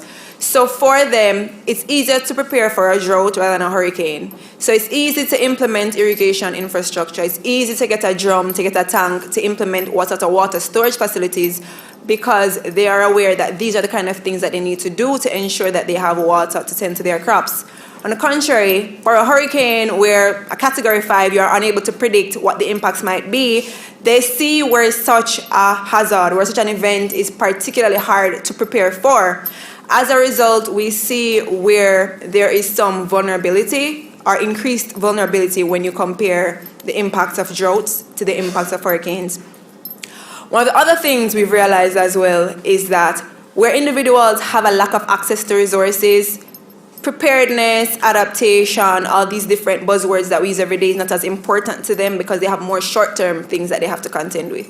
In a single-parent household where you have 3 children to send to school, you realize that sending the kids to school, buying food, ensuring that you have inputs for the farm are more important than implementing an irrigation structure, for example. So again, we see where those who are resource poor are also more vulnerable when you compare them to other persons who have more resources at their disposal. And this idea of climate apartheid, where we see persons with access to resources being more capable of adapting, is something that we see increasingly among rural populations as well. Now, the Jamaican climate policy framework has, of course, made efforts to mainstream climate change into their local initiatives and projects, particularly through the Japan climate change partnerships. We see it through ACDI Vocals, was mentioned earlier, the GOJ Adaptation Fund, all these different things being implemented on the ground in these farming communities to say, okay, we realize that there's a need to help these individuals to heighten their adaptive capacities. And again, we laud their efforts. However, again, as mentioned before, preparedness is still an issue, particularly where these extreme events are concerned. How do we then seek to increase their capacity to adapt to these events? Now, in his keynote, Professor Kaelin spoke to 2 things which I'd like to comment on. He spoke about planned location as one of the strategies, and while this is something critical, there will be arguments surrounding how do we encourage persons who have this sense of place and a sense of identity to leave this space that they've come to call home because it's not being affected. How do we get persons such as the Maroons who have a cultural heritage and a sense of attachment to their home to leave just because they're being threatened? We see it happening in Jamaica now, where a lot of times places come under threat and persons resort back to the spaces because, again, this is my home, these are my resources. It's very hard to get people to leave behind something that they're so attached to. So we have to make sure that in looking at planned adaptation, we implement strategies. We take into consideration the fact that they have an attachment to this space. It's very difficult for them to just get up and leave the space. And one of the things I've heard in conversations is that it's not just a place to live, but a place where you can continue to have a livelihood, have something that you can continue to support your family through. The second group of persons, the youth, I'm very passionate about youth activism, particularly where climate change is concerned. I work with a lot of young people, particularly in rural Jamaica, because we realize again that they are most at risk. Their parents depend on the environment for their sustenance, so we have to ensure that they are given a space to have their voices heard. I leave tomorrow for the Youth Climate Action Summit in New York and for the Climate Action Summit on Monday, which I'll be actively participating in. And I see these as platforms, again, for the young people to collaborate, to share our experiences, to share what has been happening in our individual countries, how we can collaborate. Again, our primary medium or primary platform is through awareness, through sharing information and disseminating information and ensuring that the authorities or the powers that be are aware that we're going to inherit a world that we pretty much contributed little to nothing to, and we have to ensure that our collective voices are heard if we are to live in a space where we can have a future. And as Vision 2030 speaks about Jamaica being the place to live, work, raise families, and do business, if climate change threatens the sustainability of that, then what is Jamaica that we have to inherit? So again, as young people, as vulnerable populations, we have to ensure that there's inclusive spaces, that there are inclusive spaces for us to work in, that whatever platforms, whatever initiatives and programs are being developed, it's inclusive and give us this space where we can have our voices heard, where we can share experiences and ensure that there is increased communication, collaboration, and cohesion. Thank you so much.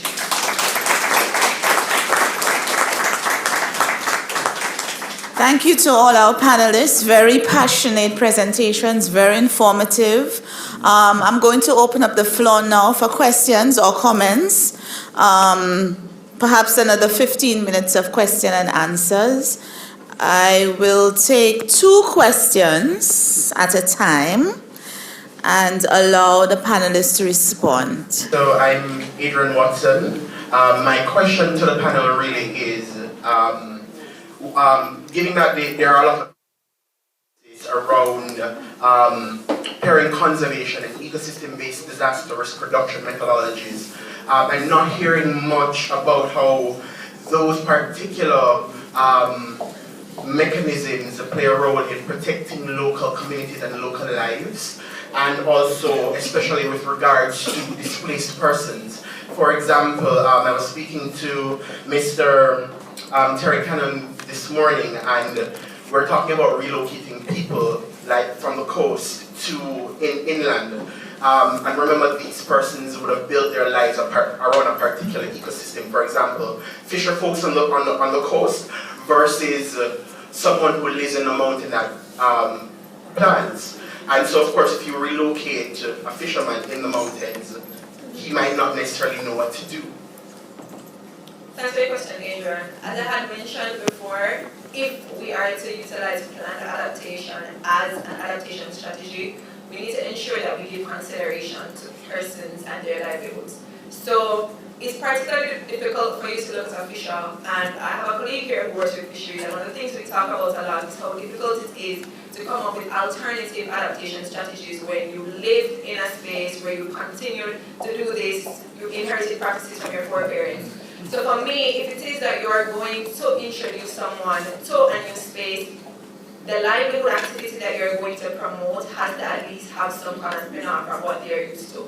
So for agriculture, one of the things that they promote as an alternative livelihood is going into agro-processing and value-added. As a fisher, you may transition from being an actual fisher to probably somebody who goes into the construction of nets or something, but I don't think you can move someone and expect them to adapt and take on a new livelihood activity that they have had no experience with. And again, we spoke about the issue of biodiversity and conservation. So the Red Plus initiatives, which is the reducing emissions through diversification and disaster and deforestation, is one of the initiatives that the Forestry Department is now embarking on.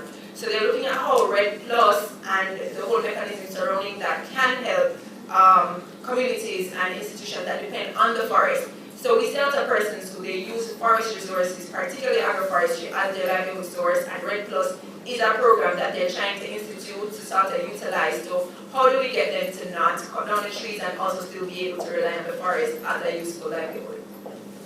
Do you want to say anything? Okay, can I get another question? Tell us who you are and who you are directing the question to. Thank you. Hi, my name is Emma Lewis. I'm a writer, and I would like to direct my question to Tanisha Stevenson. I heard Greta Thunberg today speaking to the US Congress, and a very key point that she made was the leaders need to listen to the scientists.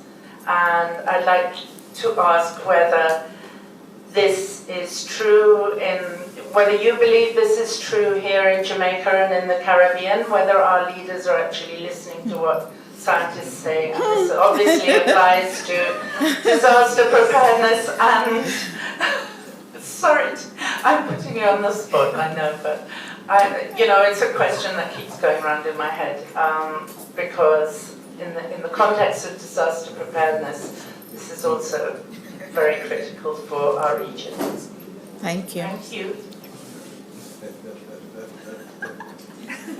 It's a loaded question that I think we all know the answer to. Let me answer it this way. I think there's evidence that our leaders are listening. I think we see enough initiatives, for example, around energy, for example, around looking at coastal protection, looking at land use management, so some of the initiatives that we see happening. I see evidence, and waste management, which is important. I see evidence that there is some initiative and some movement. Is it optimal? No. We would all concede there's room for improvement. But I think in a Caribbean space and in a Jamaica space, I think we see some good signs that the leaders appreciate, the parliamentarians want to hear about what's going on with climate change. Prof. Taylor recently attended a G2K forum. It's all about climate change. So you see that initiative to have climate change incorporated. And so I think that is a good sign, and we hope there is more of this as we move forward. Okay.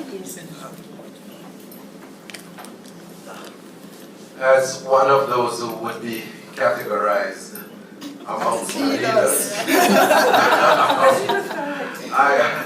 I would want to take a bite of that cherry, so to speak. But just to point out that, because I've seen some indication and some signs, because the whole inclusion of climate change as a part of ministerial portfolios, which has dated back to probably about 2012 thereabout, has been a positive development, and it has continued over administration.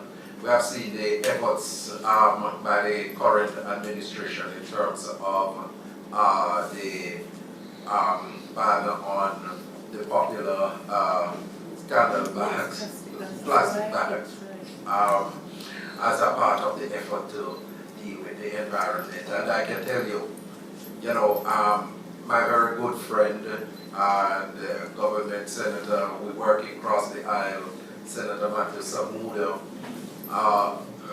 we just drafted a resolution that he's supposed to table in the Senate, which is calling for a special committee of Parliament to track and monitor issues relating to climate change and the environment. And that is a resolution once tabled, I can tell you, is going to get bipartisan support. And so we are seeing some initiatives that are taking place and to come that gives an indication that certainly in Jamaica, there are leaders who are listening. I don't know if the particular jurisdiction that you mentioned, the question came from today, if the leader of that country is listening to anybody but himself. That's another matter. Okay. Yeah. I just wanted to say that I was thinking about the question that was just asked and the one before that. And I think one of the things we can do more is connect the dots. We're doing a study for the International Labour Organization on women's entrepreneurial development. So it's getting us to understand where the policies are and so on. I think in looking at adaptation, there are a lot of opportunities to look at MSMEs and the resources that are there for financing, to actually look at adaptation in a very different way. I'm also tracking the conversation on ICTs, information communication and technologies. And technology allows us, in fact, to be able to work in very different ways. So whether we are displaced or what have you, if we can embrace and make it accessible and affordable to more people, it means that they'll be able to have jobs, they can sustain themselves and have a livelihood. So those are just two things that I just wanted to say. The green economy, the blue economy, looking at what resources we have in the sea, which we have untapped, not to exploit and destroy, but to use them creatively, right? These are things that we need to be making people more aware of as survival strategies as we adapt to climate change and to disasters.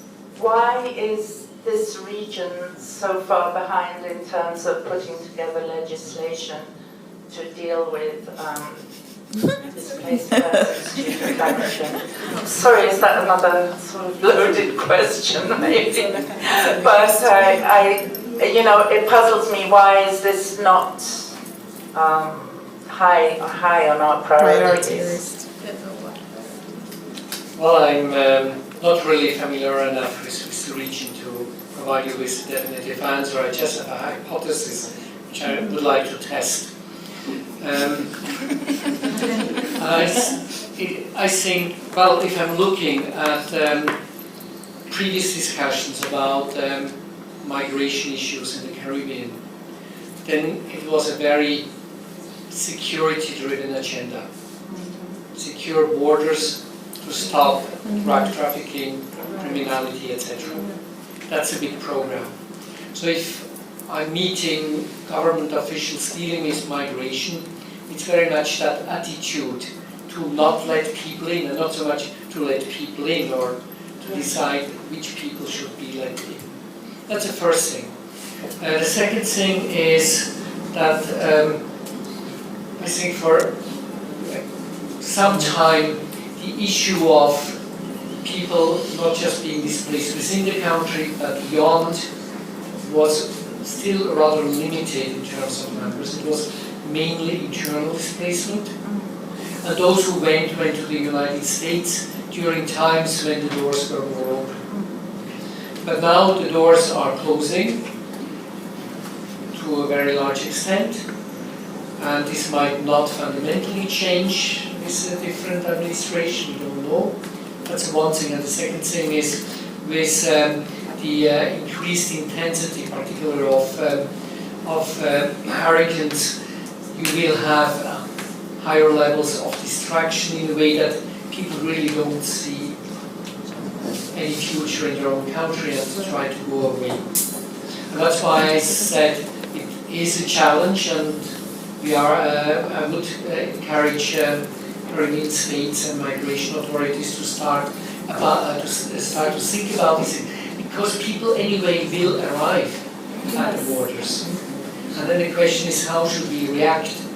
So it's very much about preparedness. Because again, you don't want to open all borders to everyone. It has to be managed, movements of people. But you only can manage movement of people if you have clear laws, if you have clear concepts, if you have clear ideas and notions.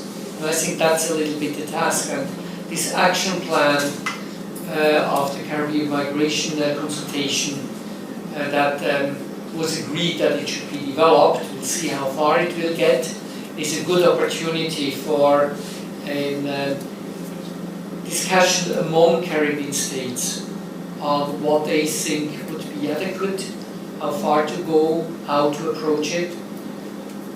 Certainly there will be differences in approaches, differences in attitude from one country to another. What I've seen is not that it's, when it comes to these kind of issues, a very homogeneous region, but it's needed, this kind of dialogue. And the experiences 2017, now again with the Bahamas, I think should be a sign and a signal to take these issues seriously. We were from the platform, we were co-organizing together with IOM and CMC earlier this year a consultation hosted by the government of Trinidad. And I was very encouraged by the kind of discussions we had there. And it was disaster management authorities, but also migration authorities. And I felt that there is really a willingness to start to discuss these kind of issues at the regional level. When I'm talking so much insisting on the regional level, what we have seen in other regions is regional levels are a good way to start discussions. regional levels are a good way to start discussions, not immediately about, for instance, regional conventions or things like that, but really identifying what are good practices, what has worked. When the people from Dominica came to different countries, the people from Haiti came to different countries, what did not work, and then draw from these lessons of effective practices but also problematic experiences, what could be kind of common guidelines, and again in order to harmonize domestic policies and legislation. To me this is a realistic approach, and we from the platform are supporting these kind of efforts together with particularly IOM, the International Organization of Migration, and then also with disaster management organizations. Okay, and we'll take the last question from Dr. Jones. Question, just two very quick comments on this last question. So I think we're correct in that, generally speaking, the region doesn't have proactive plans around responding to disasters in general and then displacement specifically.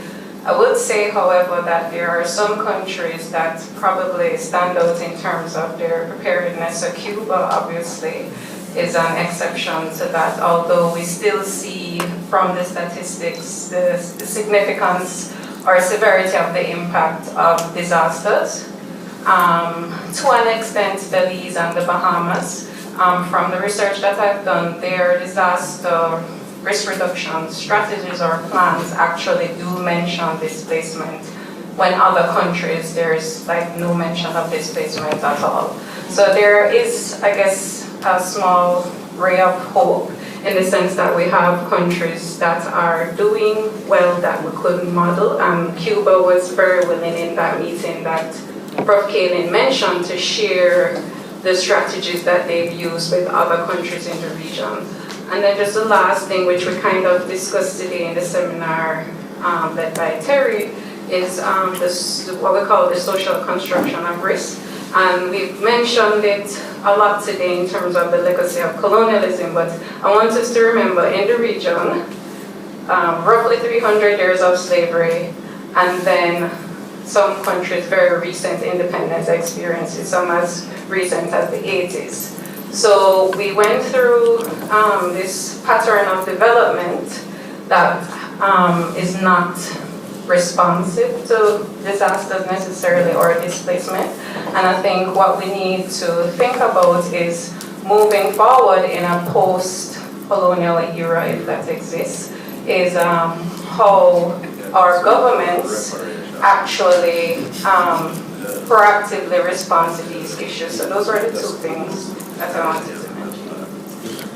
Hi, my name is Lance Scott. Just a quick observation.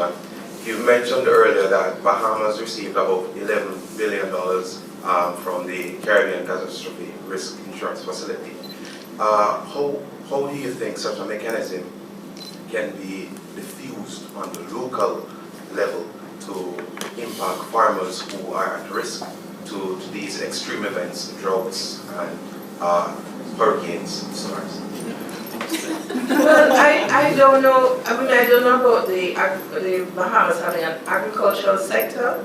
I remember one of the things that fascinated me when I worked with the Caribbean Conference of Churches and visited there is them being able to produce food in small pockets of the land. And when I think of the devastation now, particularly in the Family Islands, when I think of the devastation now, it boggles the mind about how you rebuild, yeah? And therefore they're going to be dependent on food imports for a long time. The question is, what are they? They've always been, but how do they adapt to this new normal of category 5, which is not likely to, be infrequent? So those are some of the challenges. What are the alternatives for us in terms of food security? Not necessarily specific to the Bahamas, but generally the Caribbean. We understand that this insurance facility, it's a regional thing. But I'm asking, how can this regional mechanism be diffused to something very local that can directly affect small-scale persons? Okay, my own opinion is that we need to have a more effective CARICOM forum. There are places like Guyana and Belize that have large pockets of land. If we can collaborate more, it means that we can have a better support system for survival as we move forward. That's just off the top of it, you know. And just to note that if you take a look, I think there are efforts coming out of, I think, CRFM, that's the Caribbean Regional Fisheries Mechanism, to start offering insurance at a local level for fisheries. And I think it's being piloted in St. Lucia. I'm not sure, but I'm seeing efforts to get the insurance available at the local level. Perhaps as we watch that pilot, we can see how it could be expanded. But I just want to say, because I think based on this insurance fund, I mean, there are certain specific conditionalities to it.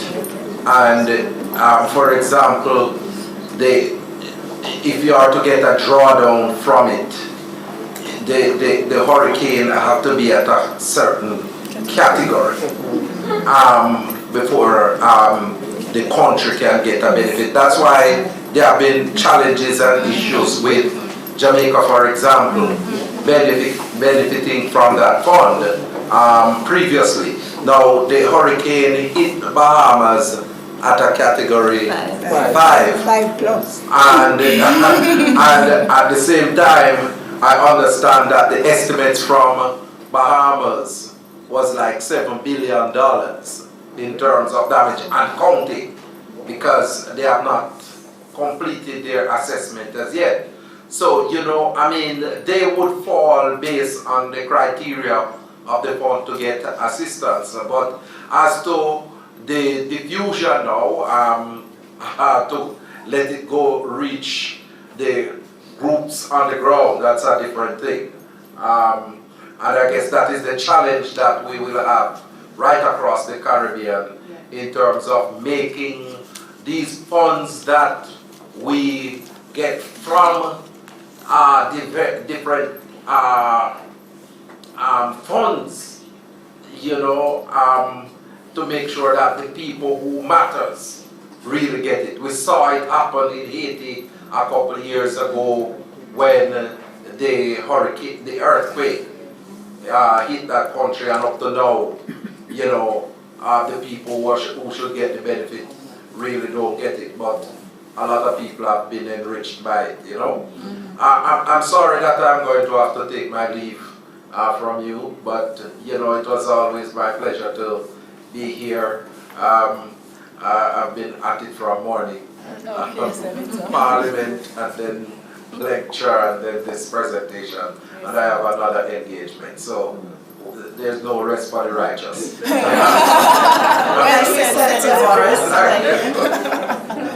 Thank you so much. Okay.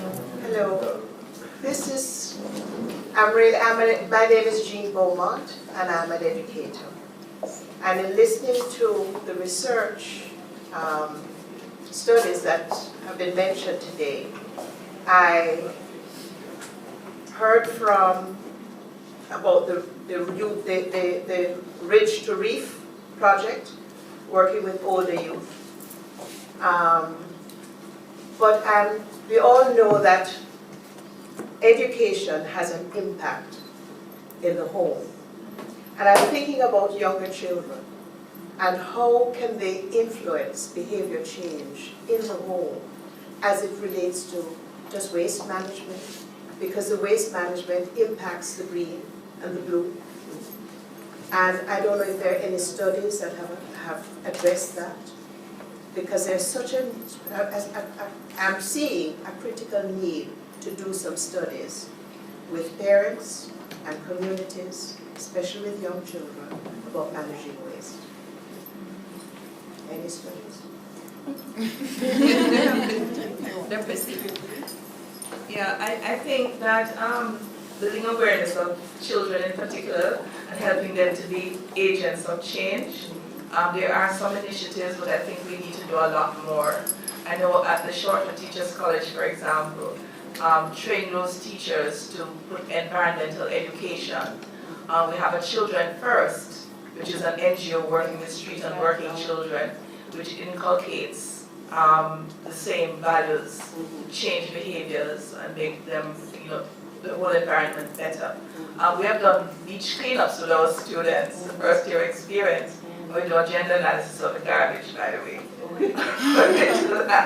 So you can use that education to change behaviors working backwards, which is why I think the gendered approach. So you look at age, you look at sex, you look at what our roles and responsibilities are, and you can use innovative ways. Also for education, there have been songs that have been done, poems. I remember the Black Weeks doing one many years ago. So there's a lot of resources, but we need to be able to connect the dots and to share that information more widely. Okay, yeah. Before I go into my question, Before I go into my question, I would just like to follow up on what the lady that came before me said, and just say that it would be good if you could do a follow-up seminar regarding waste management, and not just waste management, but knowing so that we have less landfills and so on, recycling waste, being more creative and innovative in our recycling of waste and so on. All right, so my question basically is, I remember something that was, I'm not sure, something that was said that I just wanted clarification, that the oil should be left to stay in the ground. So this is a totally neutral question, not advocating for mining. So I just wanted to know, there's another question I wanted to ask. I remember. Yeah, there's a what good is it in the ground?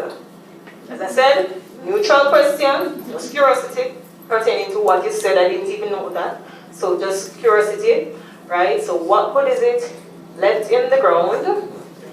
And is there some scientific reason why it should be left in the ground? Is there also a way we could mine in an environmentally safe way?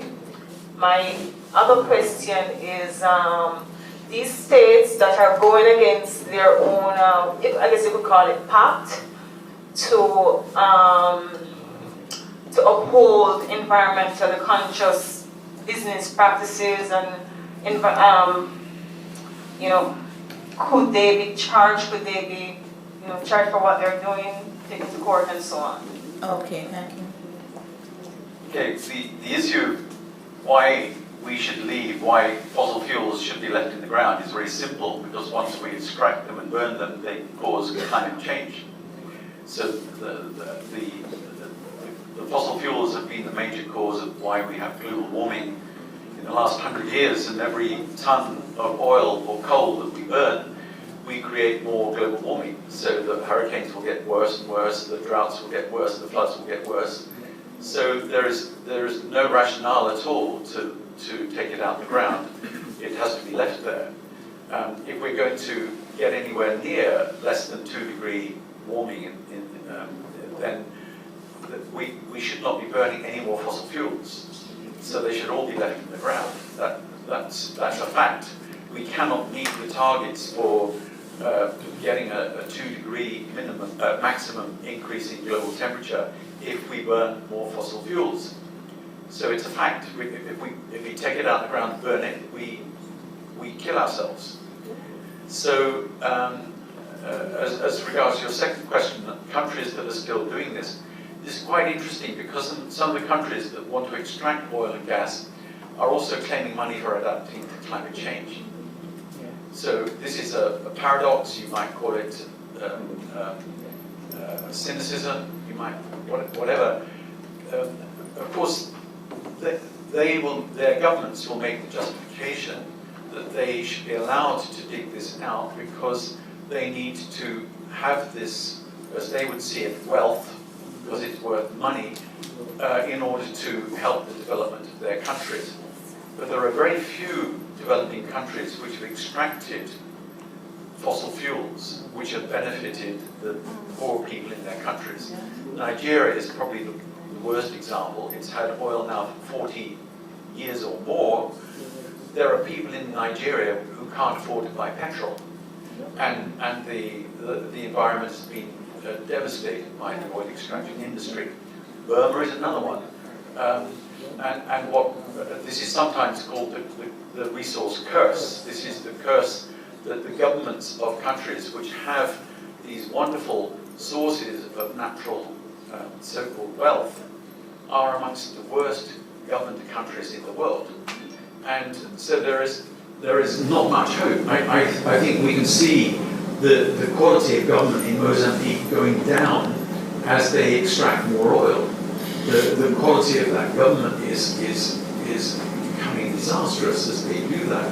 And in Uganda, there is fighting over who gets the benefits from the oil.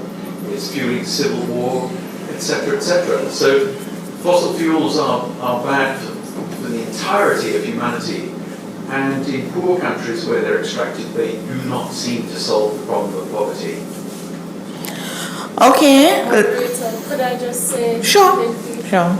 If we could just return to the educator with respect to small children and the efforts to bring small children into the response to a changing climate. I can't speak to studies, but I think what you're picking up is more initiatives identifying the importance of the youth. And as you said, their importance in influencing older individuals. And so you find an EU Government of Jamaica partnership that in the past created a number of resources for children that could inform the curriculum of children in primary schools. The more recent initiative I'm aware of is the Global Environmental Fund. They have a small grants program.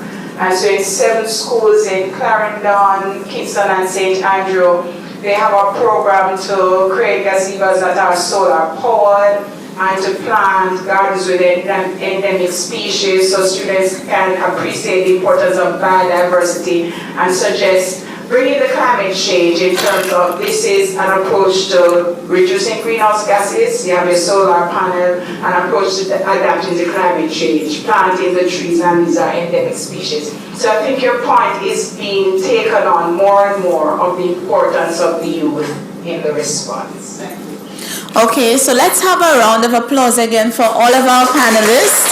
Mr. Terry Cannon, Dr. Leith Dunn, Senator Dr. Floyd Morris, who just left, Dr. Tanisha Stevenson, Ms. Jhannel Tomlinson, thank you very much. And to our keynote speaker, Professor Walter Kaelin, we say special thank you to you, and I'll call on Dr. Dietrich Jones to make a special presentation to our guest speaker. Professor Kaelin, on behalf of the Planning Committee and the university community, we'd like to thank you for taking the time to give this very important address. I think I speak on behalf of the audience when I say that they're very enlightened by what they heard this evening, and it gives us a lot of food for thought, a lot of things to think about in terms of how the region can move forward with its response to climate change and disaster. So thank you very much on behalf of the university, and I'd just like to hand this small token to you.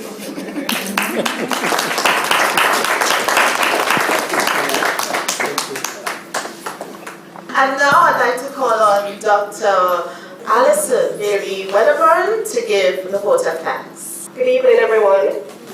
Good evening. It's my pleasure to thank the many individuals and organizations that played an integral role in making this event a success. Firstly, we would like to thank the EU LAC Foundation, and in particular the European Union and the German Ministry of Foreign Affairs for their generous funding in support of today's address and roundtable. We also wish to thank the University of the West Indies, represented here by various departments and institutions, the Platform on Disaster Displacement, and the Institute of Development Studies in the UK.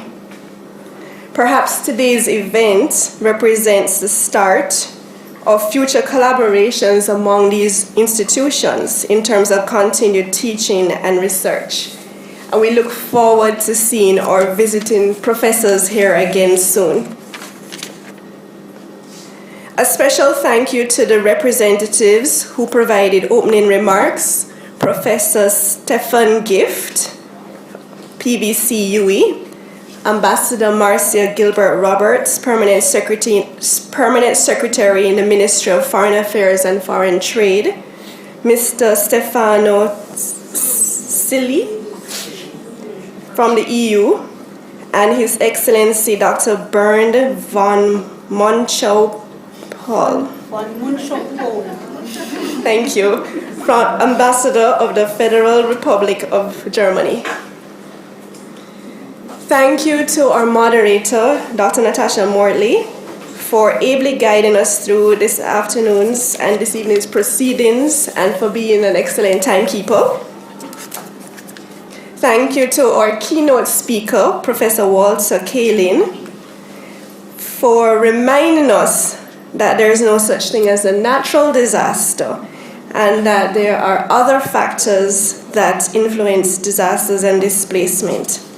Thank you for the insightful presentation. To our roundtable panelists, Mr. Terry Cannon, Dr. Leith Dunn, Senator Floyd Morris, Dr. Tanisha Stevenson, and Ms. Jhannel Tomlinson, thank you for sharing your knowledge and expertise in relation to the various aspects of climate change. You were able to touch on a number of issues in a short amount of time and provided much food for thought. A special thank you and congratulations to Dr. Natalie Dietrich-Jones, Research Fellow in SALISES, who conceptualized the event and worked tirelessly along with the SALISES team and the planning committee to bring all the various partners and stakeholders together and to make this event a success and a reality.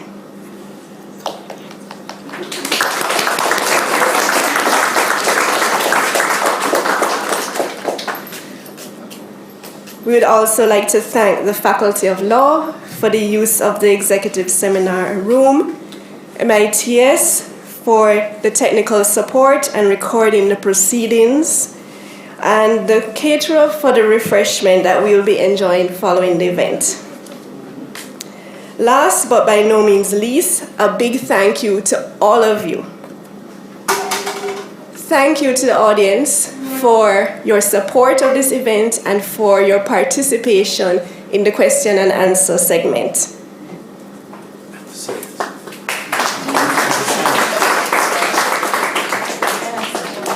A big thank you to our signers.